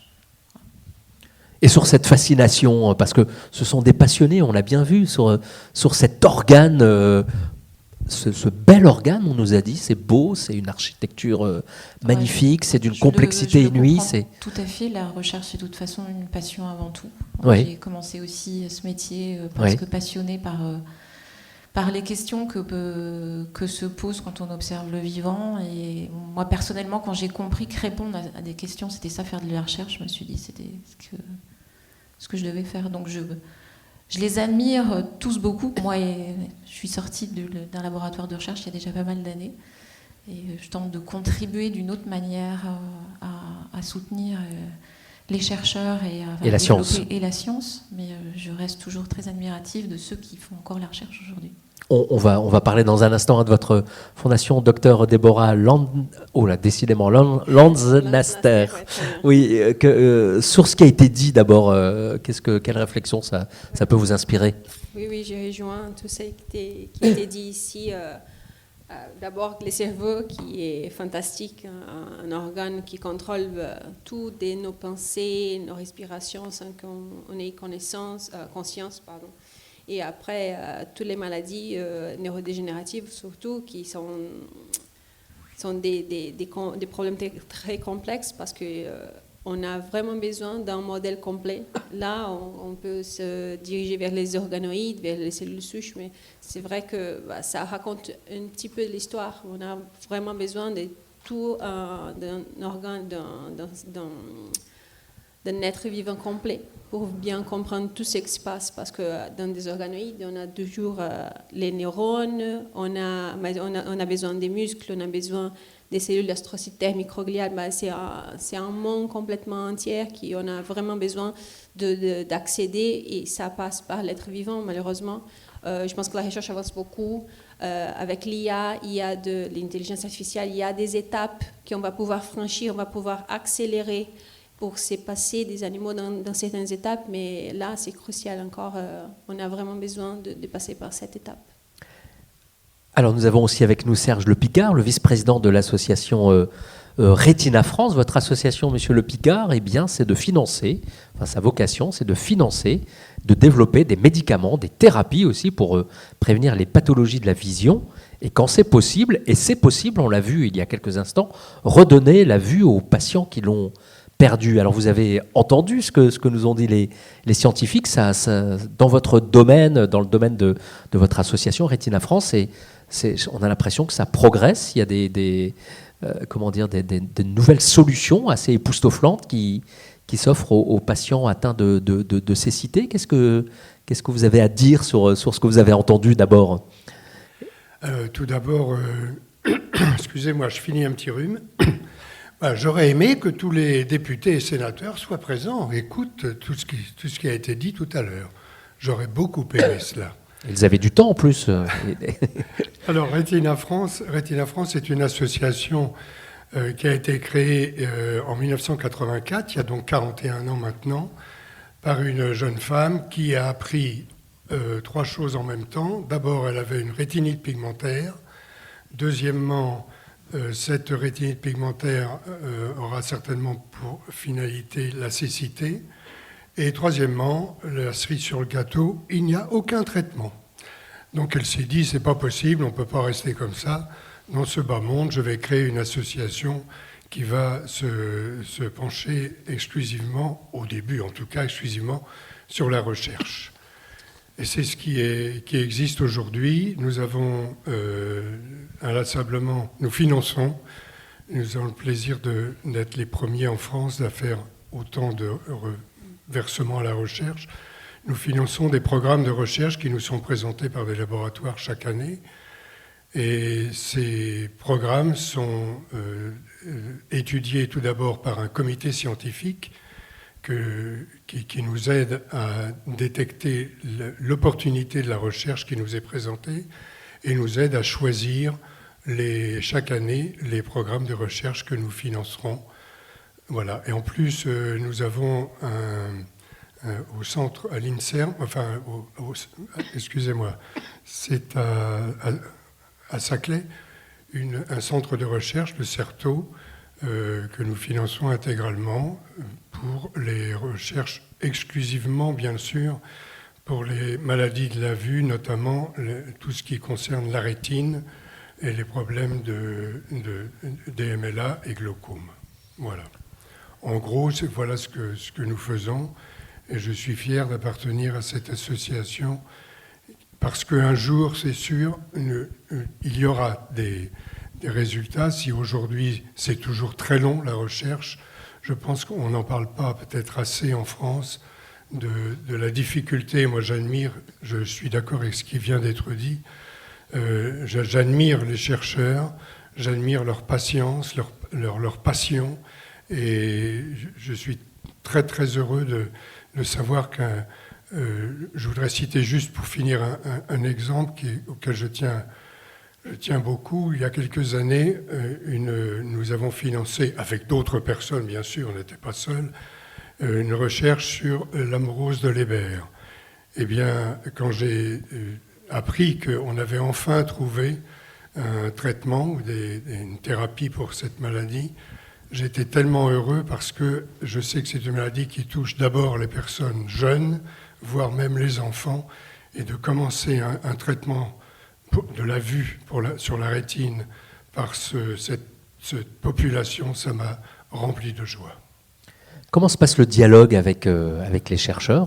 Vous avez déjà répondu, visiblement le dialogue est bon, empreint de respect mutuel, vous apprenez l'un de l'autre, à la fois malade et chercheur. Comment vous vivez les choses au quotidien dans votre association Retina ? Alors, au quotidien, donc nous avons créé il y a quelques années un comité scientifique, c'est-à-dire constitué d'éminentes personnes qui sont proches de la recherche, qui font de la recherche dans toute la France, et qui nous expliquent les possibilités de financement, les possibilités, je veux dire, de programmes qui nous sont présentés pour la recherche en ophtalmologie. Alors, c'est une réunion qui a lieu tous les ans. On est très proche de tous ces chercheurs répartis, excusez-moi, sur toute la France, notamment tout proche ici à l'Institut de la Vision.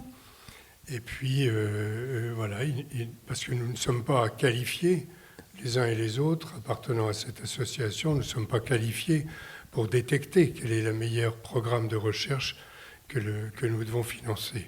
Et nous nous appuyons donc sur eux pour trouver le traitement, enfin le laboratoire, je veux dire, qui sera le plus proche de la maladie que nous avons. Alors, Déborah, docteur Lanz-Naster, ça y est, je l'ai bien dit, vous travaillez sur la recherche de la maladie de Charcot. On nous l'a dit tout à l'heure, pour le moment, il n'y a pas de solution thérapeutique, il n'y a pas de traitement, mais est-ce que vous êtes optimiste? Est-ce qu'on va pouvoir enfin offrir quelque chose aux patients atteints de cette terrible pathologie? On est toujours optimiste. Vous êtes là pour ça, d'abord oui, tout à fait. Oui. J'ai rejoint le Dr Nedelec qui a parlé avant, qui a parlé des traitements. Donc, nous avons pour la SLA 2 traitements actuellement disponibles en France, on va dire, jusqu'à novembre. Il y a d'abord les Riluzole qui traite toutes les formes de la maladie, mais il a une efficacité très restreinte. Dans le temps, vous voulez dire ou il augmente la survie des patients des 18 mois. Donc, si on compte qu'aujourd'hui, la moyenne des survies, c'est de 3 ans après les débuts de symptômes, 18 mois, c'est beaucoup. C'est 1 an et demi, encore plus. C'est 50% d'espérance de vie. Oui. Tout à fait. Mais ça va trop vite, ça avance trop vite et ce n'est pas encore tout à fait satisfaisant pour la grande part des patients. Pour les patients, il y a une mutation SOD1, type SOD1, donc il y a une thérapie génique aujourd'hui qui est disponible, Tofersen, qui est beaucoup efficace. On arrive à voir vraiment de stabilisation de la maladie et il y a quelques anecdotes, des cas où on voit une amélioration, une récupération des mouvements que les patients avaient perdu.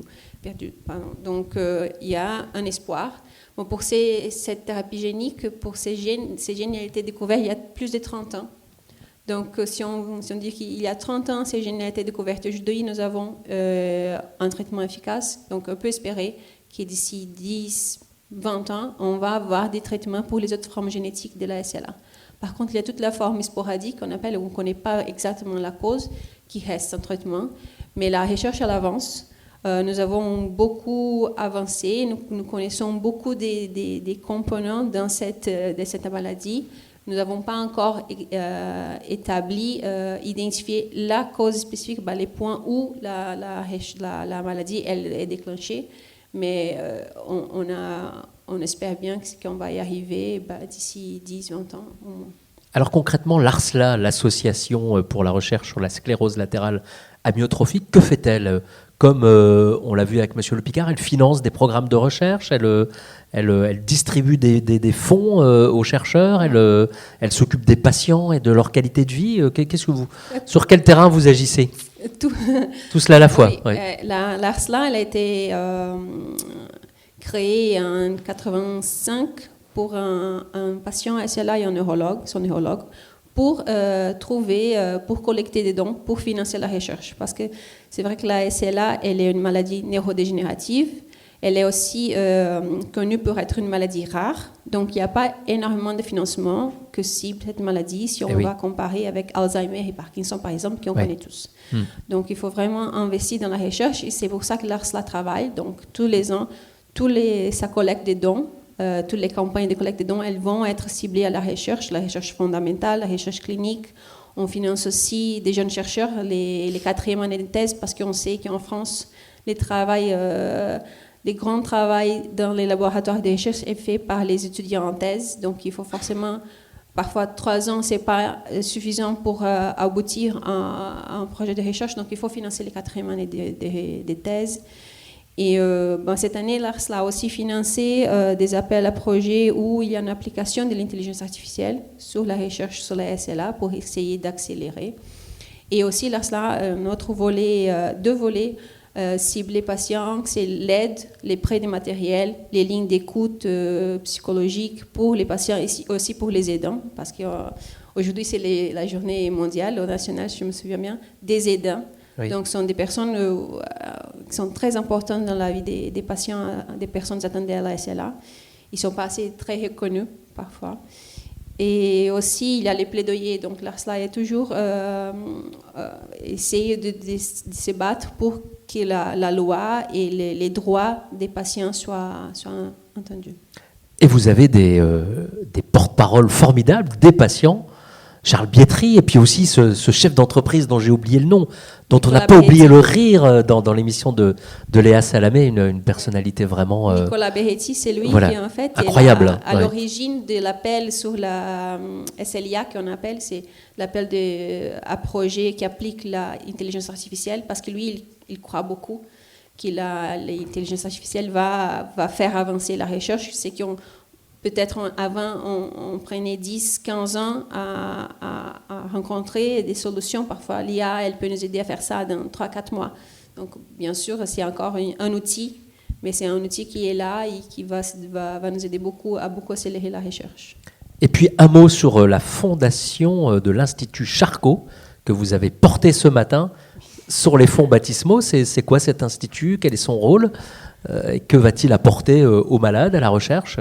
Donc, l'objectif de l'Institut Charcot, c'est de fédérer. Nous avons déjà des équipes formidables de recherche un peu par tous les territoires français. Ce que veut l'Institut Charcot, c'est fédérer ces équipes, faire qu'elles travaillent ensemble, collecter plus de fonds, parce que ça qui c'est important aussi, collaborer, mais avoir plus de fonds, plus de financement de la recherche pour y arriver. Et aussi, l'Institut Charcot, il va mettre les patients au cœur de l'action. C'est-à-dire qu'il y a des patients, par exemple Nicolas Behetti, qui est déjà un membre fondateur de l'Institut Charcot. Il est impliqué sur toutes les étapes des prises de décision liées à l'Institut. Et aussi, l'Institut Charcot il va être gouverné par un collège des personnes concernées. Donc, il y aura toujours des patients, des aidants et même des personnes qui portent des mutations à risque de développer un SLA qui seront toujours impliquées pour que la recherche, surtout la recherche clinique, soit plus à l'écoute de ceux qui vont subir les patients au cours des essais cliniques. Et où est-il implanté, cet institut? Enfin, physiquement il est un institut hors mur, on appelle. Parce que c'est ça, toutes les équipes de recherche, les excellentes équipes de recherche, elles sont déjà en place, elles ont déjà leur laboratoire établi partout dans le territoire. L'idée, c'est vraiment de fédérer. Donc, l'institut est l'institut hors mur. On va juste vraiment fédérer, faire travailler ensemble pour avancer. Magnifique. Alors, Valérie Lemarchandel, directrice scientifique de la Fondation pour la recherche médicale, quelle est la mission, ou quelles sont les missions de votre fondation? Est-ce que vous pouvez nous donner quelques chiffres qui nous éclairent un peu sur ce que vous faites? La différence des associations dont on vient de parler, donc la Fondation pour la recherche médicale est une fondation, ça c'est la première différence. Mais c'est surtout, au départ, elle a été créée non pas par des patients, mais par des médecins et des chercheurs. Nous n'avons pas, dans notre gouvernance aujourd'hui, en tout cas, de patients. Donc l'AFRM existe, elle est encore plus ancienne que les deux associations Retina France et l'ARSLA, puisqu'elle a été créée en 1947, juste après la Seconde Guerre mondiale, avec l'objectif de redonner de l'élan à la recherche médicale en France.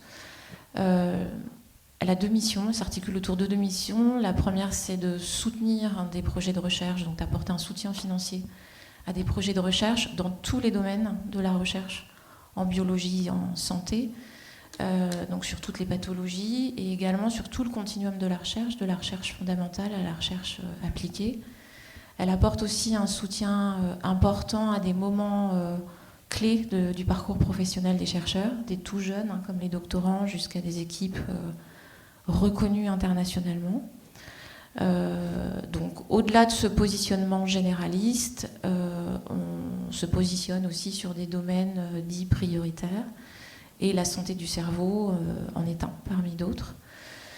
La deuxième mission de l'AFRM depuis toujours, elle est tout aussi importante, surtout je trouve dans ces temps actuels où il y a quand même une, je ne sais pas si on doit parler de méfiance ou de défiance envers la science, mais qui est d'informer le grand public, et notamment nos donateurs, des enjeux et des résultats de la recherche biomédicale. Je devrais ajouter également une chose pour que vous compreniez notre positionnement. La FRM est, comme les deux associations dont on vient de parler, indépendante financièrement. On ne reçoit aucune subvention publique. Vous ne vivez que des dons de tout ce qu'on fait, on le fait grâce à la générosité de donateurs, des particuliers, d'entreprises mécènes, et également de testateurs, c'est-à-dire des gens qui lèguent tout ou partie de leur fortune à la Fondation. Voilà. Combien de programmes vous soutenez et quel montant vous redistribuez je ne sais pas si son chiffre sont publics. Mais oui, tout à fait. Depuis quelques années, on finance chaque année à peu près 450 nouveaux projets de recherche, là encore dans tous les domaines, pour un montant qui tourne autour de 50 millions d'euros. Et alors, est-ce que vos donateurs flèchent un peu leurs dons, c'est-à-dire vous disent, mais nous, on veut travailler, on veut que les 100 € que nous vous donnons servent à la recherche pour la maladie de Charcot ou pour dans le domaine de la cécité, ou est-ce que finalement c'est vous qui décidez de l'orientation de ces versements ? Certains, oui, mais ce n'est pas la majorité. En fait, il y a 80% des dons qui ne sont pas fléchés. Seuls, effectivement, 20% des dons, voilà. Il y a cette possibilité. Il y a toujours cette possibilité, et nous, c'est un engagement envers le donateur de lui rendre compte de l'utilisation de son don, de lui expliquer à quel projet de recherche son don a été affecté. Et ce sera ma dernière question, parce que c'était aussi l'un des volets de notre réflexion ce soir, la recherche sur les animaux. Est-ce que c'est une préoccupation des donateurs ? Est-ce que certains vous disent, attention, moi je ne veux pas soutenir des programmes qui font appel à des modèles animaux, ou franchement pas du tout ? Parmi les donateurs de la Fondation, oui. Je me suis encore renseignée ce matin auprès du service qui est en relation avec nos donateurs. On a très rarement des questions.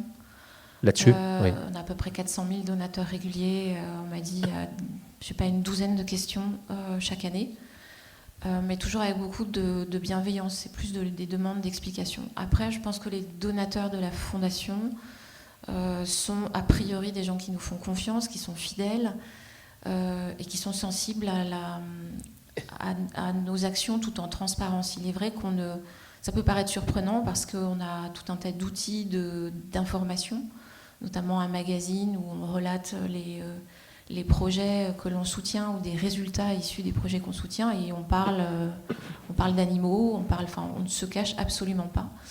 Et voilà, ça ne suscite pas de questions en particulier. Après, oui, j'imagine que certaines personnes qui sont contre, effectivement, radicalement contre l'expérimentation animale, vont peut-être se tourner vers d'autres causes que la recherche médicale. Monsieur Le Picard, je ne sais pas si vous souhaitez ajouter quelque chose, non pas pour votre défense, bien entendu, mais pour le débat. Oui, je dirais la même chose. À ma connaissance, je n'ai jamais entendu une personne dire que les dons ne devaient pas être utilisés. Ça marche pas ? Si, on vous entend. On vous entend parfaitement. Ne devait pas être utilisé pour le monde animal. Ça, j'ai jamais entendu cela. Par contre, dans les legs, puisque nous sommes habilités à recevoir des legs, les personnes souvent précisent qu'ils veulent que ce soit utilisé évidemment pour la recherche, en spécifiant quel type de recherche ils souhaitent financer. Voilà. Mais sur le monde animal, je reconnais qu'on nous en parle très peu parce que c'est tellement normal d'utiliser les animaux pour la recherche. Si on ne le faisait pas, on a entendu tout à l'heure ce qui se passerait. On ne va pas faire ça sur les humains, on va faire, ou alors on confie ça aux autres pays et on sera dans les choux, quoi. C'est pas possible. Est-ce qu'il existe, je pose une question comme ça, est-ce qu'il existe des traitements qui ont été trouvés sans aucune recherche sur le monde animal? Est-ce que ça existe? Alors, c'est pas moi qui vais vous répondre, mais peut-être les scientifiques qui sont avec nous, c'est une très bonne question. Peut-être que le professeur Schneeweiss, qui va nous rejoindre dans un instant, aura la réponse. En tout cas, je voulais vous remercier. On voulait ce soir faire entendre la voix des associations, des patients et des donateurs. Merci infiniment d'avoir participé à ce second volet. Et puis nous sommes dans les temps, à quelques minutes près, donc on va pouvoir prendre le temps pour ce dernier volet, ce grand entretien avec le professeur Hervé Schneewes, qui va peut-être faire la synthèse et ouvrir des perspectives. Médecin neurologue, neurobiologiste, vous avez été professeur des universités et praticien hospitalier, vous restez l'un des meilleurs spécialistes des gliomes, les tumeurs cérébrales, vous êtes chercheur émérite au CNRS, vous avez présidé le comité d'éthique de l'INSERM et publié de nombreux articles et ouvrages sur la bioéthique. Vous êtes donc une voix qui compte et on est ravis vraiment de vous avoir parmi nous. Vous êtes notre grand témoin. Alors en tant que grand témoin, d'abord qu'est-ce que vous avez à dire sur ce que vous avez entendu jusqu'à maintenant ? D'abord, mon amitié, mon admiration pour les chercheurs, les collègues qui sont venus nous parler et qui ont très bien parlé. Ensuite, l'amitié aussi pour le soutien pour les différentes associations. Je dois dire que j'ai un lien d'intérêt clair avec la Fondation pour la recherche médicale, puisque j'en suis président encore quelques mois du comité de la recherche. Donc évidemment, je suis un acteur engagé dans la question. Et j'ai beaucoup apprécié le ton et la pondération avec laquelle les choses ont été faites. Vous imaginez bien, et il faut commencer par là, que ce qui fait que nous sommes des chercheurs, que ce soit dans le cerveau ou ailleurs, c'est l'immensité dramatique de notre ignorance. Si on avait des données qui nous permettent de tout modéliser, de tout mettre dans des intelligences artificielles et d'avoir des nouveaux modèles, croyez bien qu'on le ferait. Comme l'a dit à l'instant Déborah, ça nous ferait gagner des années de travail. Et puis, fait pas de l'expérimentation sur tel ou tel modèle, y compris l'animal, juste pour le plaisir de le faire. C'est le degré immense de notre ignorance qui le conduit. Le cerveau, juste pour vous rappeler quelques chiffres, c'est 200 milliards de cellules. Ces 200 milliards de cellules vont faire chacune 50 000 connexions avec d'autres cellules proches ou à grande distance. Et encore, on ne parle que des connexions qu'on a bien identifiées actuellement, les fameuses synapses. Mais maintenant, on découvre d'autres manières de communiquer entre les cellules, la sécrétion de vésicules, des espèces de nanotubes qui se forment entre les cellules qui permettent de communiquer. Pour faire une image simple, on a plus d'interaction et de communication entre les cellules dans le cerveau qu'il n'y a d'étoiles dans notre galaxie. Vous savez à quel point sur le cosmos nous sommes ignorants. Alors, ça a beau faire 100 ans qu'on fait des neurosciences, on reste encore avec des bribes de savoir. Quel pourcentage nous avons ? Nous n'en savons même rien. Nous sommes ignorants de notre ignorance par bien des côtés. Mais il faut commencer par là. Et c'est cette ignorance qui explique la modestie avec laquelle les chercheurs ont parlé tout à l'heure.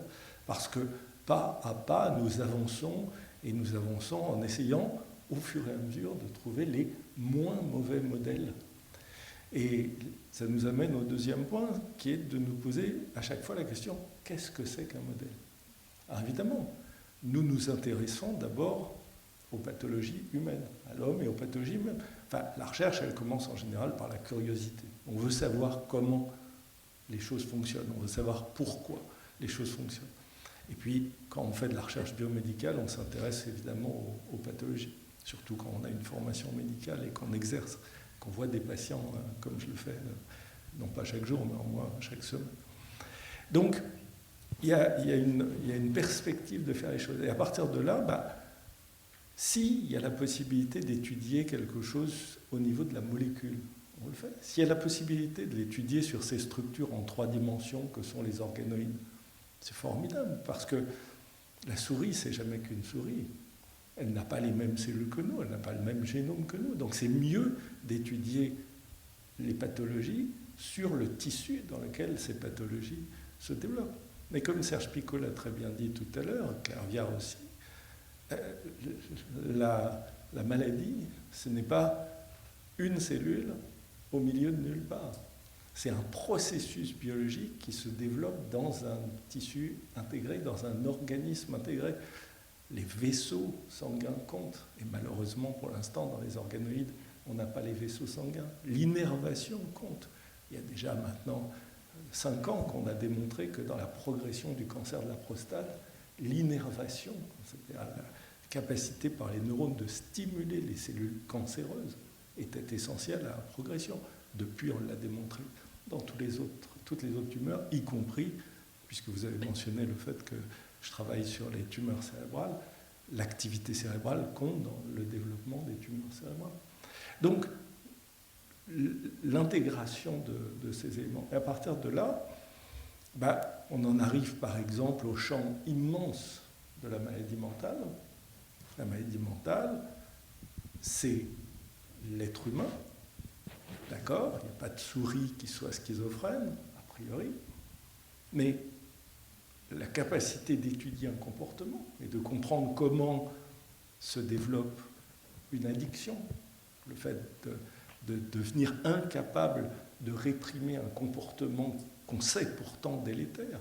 Les gens savent que fumer, c'est pas bon. Les gens savent que prendre de la cocaïne, c'est pas bon. Et pourtant, ils sont accros, ils ne peuvent pas faire autrement. Eh bien, il faut bien des modèles, il faut bien des modèles vivants. On ne va pas faire du comportement sur un organoïde, sur des cellules. Il faut bien avoir des modèles. À partir de là, voilà, on a ces modèles. Et puis, pour approuver des médicaments, alors vous posiez la question, est-ce qu'il y a eu des médicaments qui ont été approuvés sans modèle animal?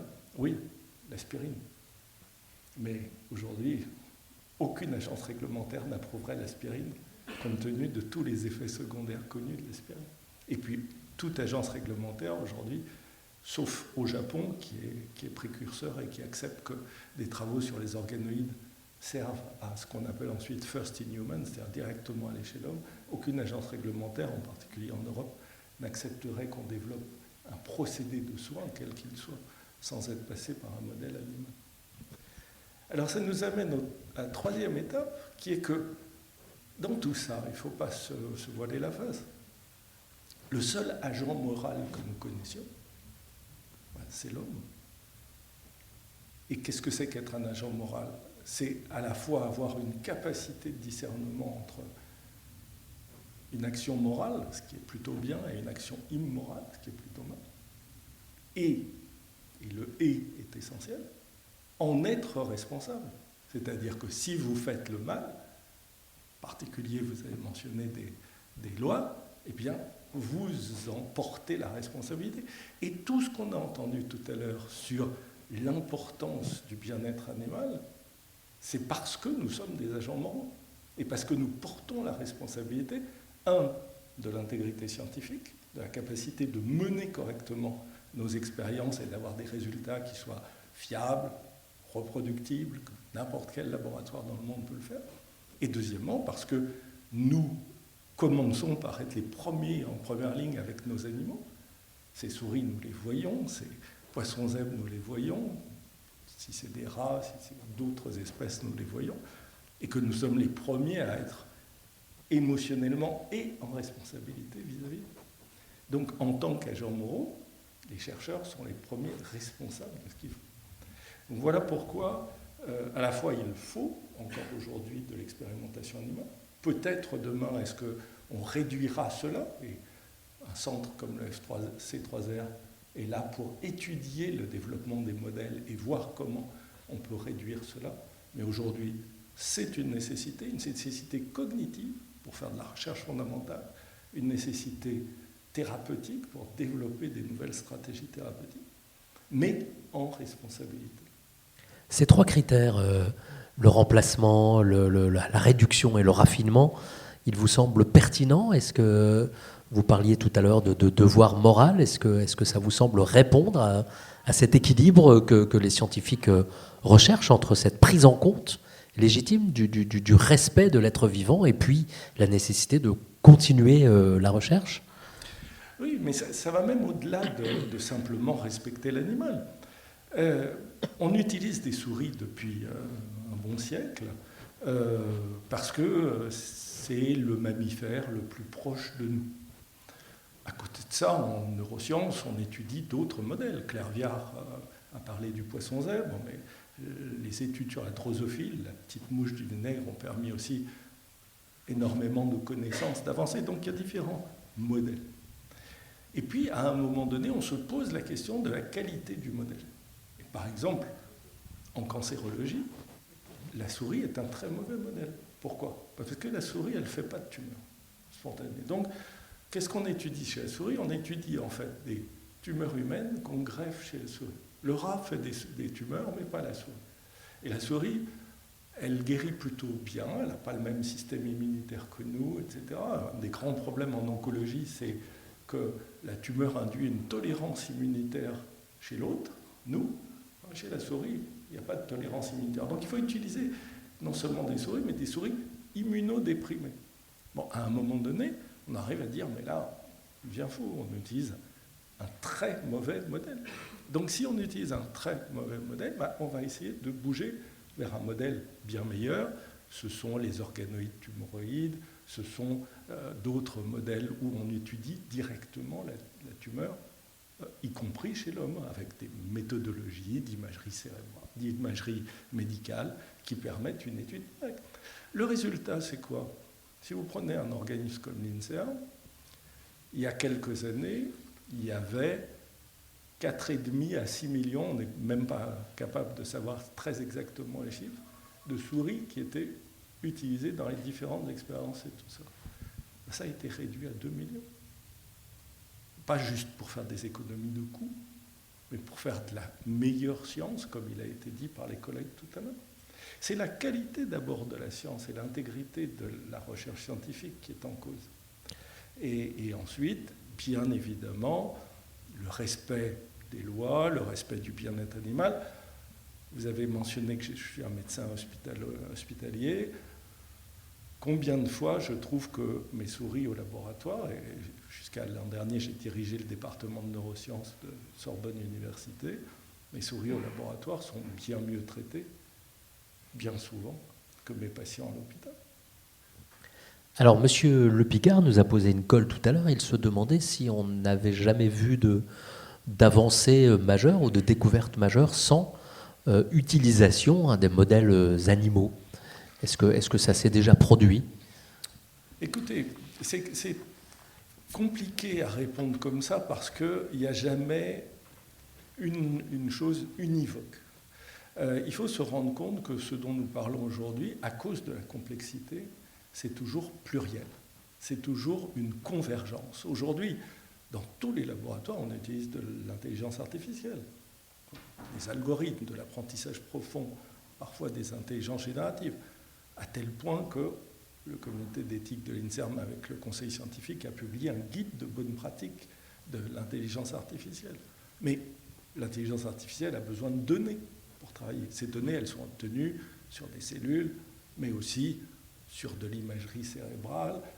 Sidney Brenner, un prix Nobel pour la découverte du code génétique, en tout cas la façon dont les ARN transmettent, disait il y a maintenant 20 ans dans un congrès fameux, nous n'avons plus besoin de modèles, nous sommes le modèle. Exagéré un peu, mais c'est vrai dans certains cas aussi. À partir de là, encore une fois, selon la question que l'on pose, on va se placer à une échelle qui est plutôt moléculaire, plutôt cellulaire, plutôt d'un circuit intégré, plutôt du cerveau entier. On fait beaucoup d'études. Claire Viard, qui travaille à l'Institut du cerveau et de la moelle, il y a au sous-sol de l'ICM 4 IRM, 4 machines, qui n'étudient que l'homme. Ce n'est pas pour les animaux. Enfin, si, c'est pour un animal qui s'appelle l'être humain. Et on fait directement des études chez l'homme. À l'Institut de la Vision, chez Serge, il y a beaucoup de patients qui participent aux études. Dans les études qu'on finance à la FRM, il y a beaucoup d'études qui se passent directement chez l'homme. Et même dans certains cas, on fait travailler ensemble des biologistes ou des spécialistes de la biologie et de la médecine avec des spécialistes des sciences humaines et sociales pour comprendre, par exemple, l'impact de l'environnement sur la santé. Donc, à chaque fois, il faut s'adapter à la question scientifique. Et oui, clairement, dans certains cas, on a mentionné par exemple le comportement tout à l'heure, ce ne sera pas possible pendant bien longtemps encore de faire sans animaux. Alors oui à l'éthique, non à l'inflation normative qui étouffe. On a beaucoup parlé de curseur ce soir. Est-ce qu'il vous semble que nous sommes à une bonne position ou est-ce que finalement l'enfer peut être pavé de bonnes intentions et à trop vouloir faire le bien, on finit par étouffer peut-être la recherche? Certains chercheurs se plaignent d'avoir des boulets aux pieds, puisque la recherche est aussi une économie, une compétition internationale. Est-ce qu'on est dans le bon équilibre? Alors, on ne peut pas généraliser. Il y a des endroits où il y a des contraintes. Il est clair qu'aujourd'hui, pour faire une expérimentation animale, ayant fait partie des gens qui ont mis en place dans les années 2000 les premiers comités d'éthique de l'expérimentation animale, j'en assume toute la responsabilité, il y a un certain nombre de documents à fournir. Mais comme l'a dit Vincent Villette tout à l'heure, ou comme l'a dit Claire Viard, c'est très important, parce qu'au moment où on écrit ces documents, on se pose des questions qui vont améliorer la qualité de la recherche. Est-ce que j'ai vraiment besoin d'autant d'animaux? Dans les deux sens. C'est-à-dire, si je n'utilise pas assez d'animaux, peut-être que la puissance statistique des résultats que je vais obtenir ne sera pas suffisante. Et du coup, tout aura été gagé. Si je n'ai pas utilisé le nombre ad hoc d'animaux pour avoir des statistiques qui sont fiables, ce n'est même pas la peine de commencer la recherche. Inversement, est-ce que j'ai vraiment besoin d'utiliser tous les animaux? Est-ce qu'il n'y a pas des contrôles qui peuvent être faits d'une façon différente, etc. Donc, le chercheur se pose la question. Ensuite, il y a évidemment un système administratif qui est plutôt bien fait maintenant, avec l'APAFIS et tout ça, mais ensuite, c'est aux chercheurs des comités d'éthique de l'expérimentation animale d'évaluer et, en général, de conseiller les chercheurs en disant « là, ça pourrait être amélioré, là, on n'est pas d'accord avec l'hypothèse et tout ». Ça participe de l'amélioration de la recherche, encore une fois. Et puis, après, il existe effectivement des étages plus administratifs qui sont carrément pénibles dans certains cas, mais qui correspondent en fait à la société dans laquelle on vit. On a parlé tout à l'heure de la confiance ou de la défiance. Dans des sociétés de la défiance, on cherche à vous interdire tout. C'est ce que l'initiative européenne One of Us avait essayé de faire avec 1 million de signatures pour carrément interdire l'expérimentation animale il y a quelques années. Bon, les politiques au niveau de la Commission européenne, finalement, presque par démagogie, pour satisfaire un certain nombre de lobbies, seraient prêts à interdire les choses et à nous plonger dans une hypocrisie dans laquelle d'ailleurs nous sommes par certains côtés. Essayer de faire de l'expérimentation avec des primates aujourd'hui en Europe, il y a beaucoup de pays où c'est radicalement impossible. En France, c'est extrêmement difficile. On a vu des attaques contre des animaleries qui élèvent des primates. Et par contre, évidemment, vous avez en Chine des fermes de primates qui sont d'ailleurs très bien tenues, avec des gens très sérieux, et avec des gens qui vont faire leurs expériences en Chine. Donc, qu'est-ce que nous voulons? Et regardons tous la réalité en face. Alors, en préparant ce débat, professeur, je vous posais cette question et peut-être on pourrait terminer avec elle. Faire des expériences avec des animaux pour mieux soigner les humains, est-ce que c'est un contrat social et un contrat moral qui est acceptable? Et finalement, c'était un petit peu le fil conducteur de cette soirée. C'est la question qui nous a taraudé. Je crois qu'on est mieux éclairé aujourd'hui pour y répondre, mais je voulais avoir votre point de vue. C'est une question presque ontologique que je vous pose. Alors, on peut poser la question sous différentes formes. La première façon de poser la question, c'est une façon un peu économique, radicale. Les animaux utilisés dans l'expérimentation animale, c'est 0,5% des animaux en général. Les autres, c'est les animaux de compagnie, dont un certain nombre sont très bien traités, mais beaucoup sont maltraités, voir ce qui se passe à la SPA, et puis les animaux qu'on appelle de rente, c'est-à-dire les animaux qu'on élève pour les manger. 0,5%. On peut voir déjà les choses comme ça en se disant pourquoi c'est toujours l'expérimentation animale qu'on attaque alors que c'est vraiment le tout petit type de... C'est une bonne question. Pourquoi, à votre avis? Peut-être parce que c'est... On ne va pas attaquer les paysans, c'est la tradition, c'est notre histoire. On ne va pas attaquer la manière dont votre voisin maltraite son chien ou son chat. Et donc, qu'est-ce qui reste? Il reste les scientifiques, parce qu'au fond, c'est loin, parce qu'au fond, on ne sait pas très bien ce qui se passe dans les animaleries. On ne sait pas tout le bien-être animal et tout ça. Donc, l'ignorance fait que, voilà, il faut un bouc émissaire. Et puis, c'est l'expérimentation animale. Donc, on peut le voir comme ça. Après, on peut le voir aussi au prisme de l'hypocrisie dont je parlais tout à l'heure. C'est-à-dire que si vous dites aux gens, je vais faire une expérimentation chez l'homme, non, quand même, le respect, l'agent moral, l'autre me ressemble. Je vais faire une expérimentation chez le primate. Bon non, Jeanne Goudal, qui vient de disparaître, nous a montré à quel point les primates étaient nos semblables, frères, mais en tout cas nos très très proches cousins pour les grands singes.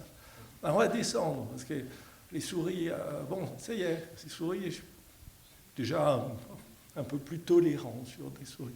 Puis alors quand on descend avec les poissons zèbres de Clairviard, alors là, surtout des larves de poissons zèbres qui s'en intéressent. Puis on va vers la drosophile. Alors la drosophile, déjà, ça nous gêne les mouches, mais alors si on pense aux moustiques, n'importe qui les écrase. Bon, j'ai raté un peu la volaille, mais la volaille, on est très content plutôt de la manger. Même les végétariens consomment des œufs en général. Puis les plantes, il faut bien continuer à se nourrir. Alors les plantes, pendant très longtemps, c'est inerte, mais c'est pas du tout inerte, les plantes. Il y a tout un système de communication dans les plantes. Il y a même quelque chose qui ressemble à de l'équivalent de système nerveux avec de la communication. Les plantes ont la capacité de souffrir. Et non seulement elles ont la capacité de souffrir, mais elles ont la capacité d'envoyer des molécules de signalisation aux autres plantes qu'elles sont en train de souffrir. Alors, on va aussi arrêter de manger des plantes parce qu'elles ont cette capacité de souffrance. Il reste quoi à la fin? C'est ce que vous me disiez tout à l'heure, s'il n'y a plus de... il ne reste rien. Rester les steaks qu'on est capable de cultiver en faisant des cultures extensives d'équivalent steak. Alors, ça ne sera pas forcément une mauvaise chose parce que les étendues de soja et de différentes cultures transgéniques sont en train de ruiner le climat et la planète. Il faudra qu'on mange moins de viande pour essayer d'être non seulement un peu moins gros, mais en plus d'être plus économe pour notre environnement. Mais enfin, il faudra aussi toute une révolution. Et qui seront les premières victimes? Évidemment, les humains les plus pauvres, comme d'habitude. Donc peut-être que la dimension éthique, c'est d'abord de remettre l'humain au cœur des choses, l'humain responsable, et l'humain qui regarde vraiment dans un dialogue les autres humains. Et je crois que ce que cherche à faire l'organisation TMC Brains au niveau de l'Île-de-France, en essayant de promouvoir, c'est quand même la moitié de la recherche en neurosciences en France, en essayant de promouvoir cette recherche et en essayant d'ouvrir le dialogue avec la société, toutes les composantes de la société.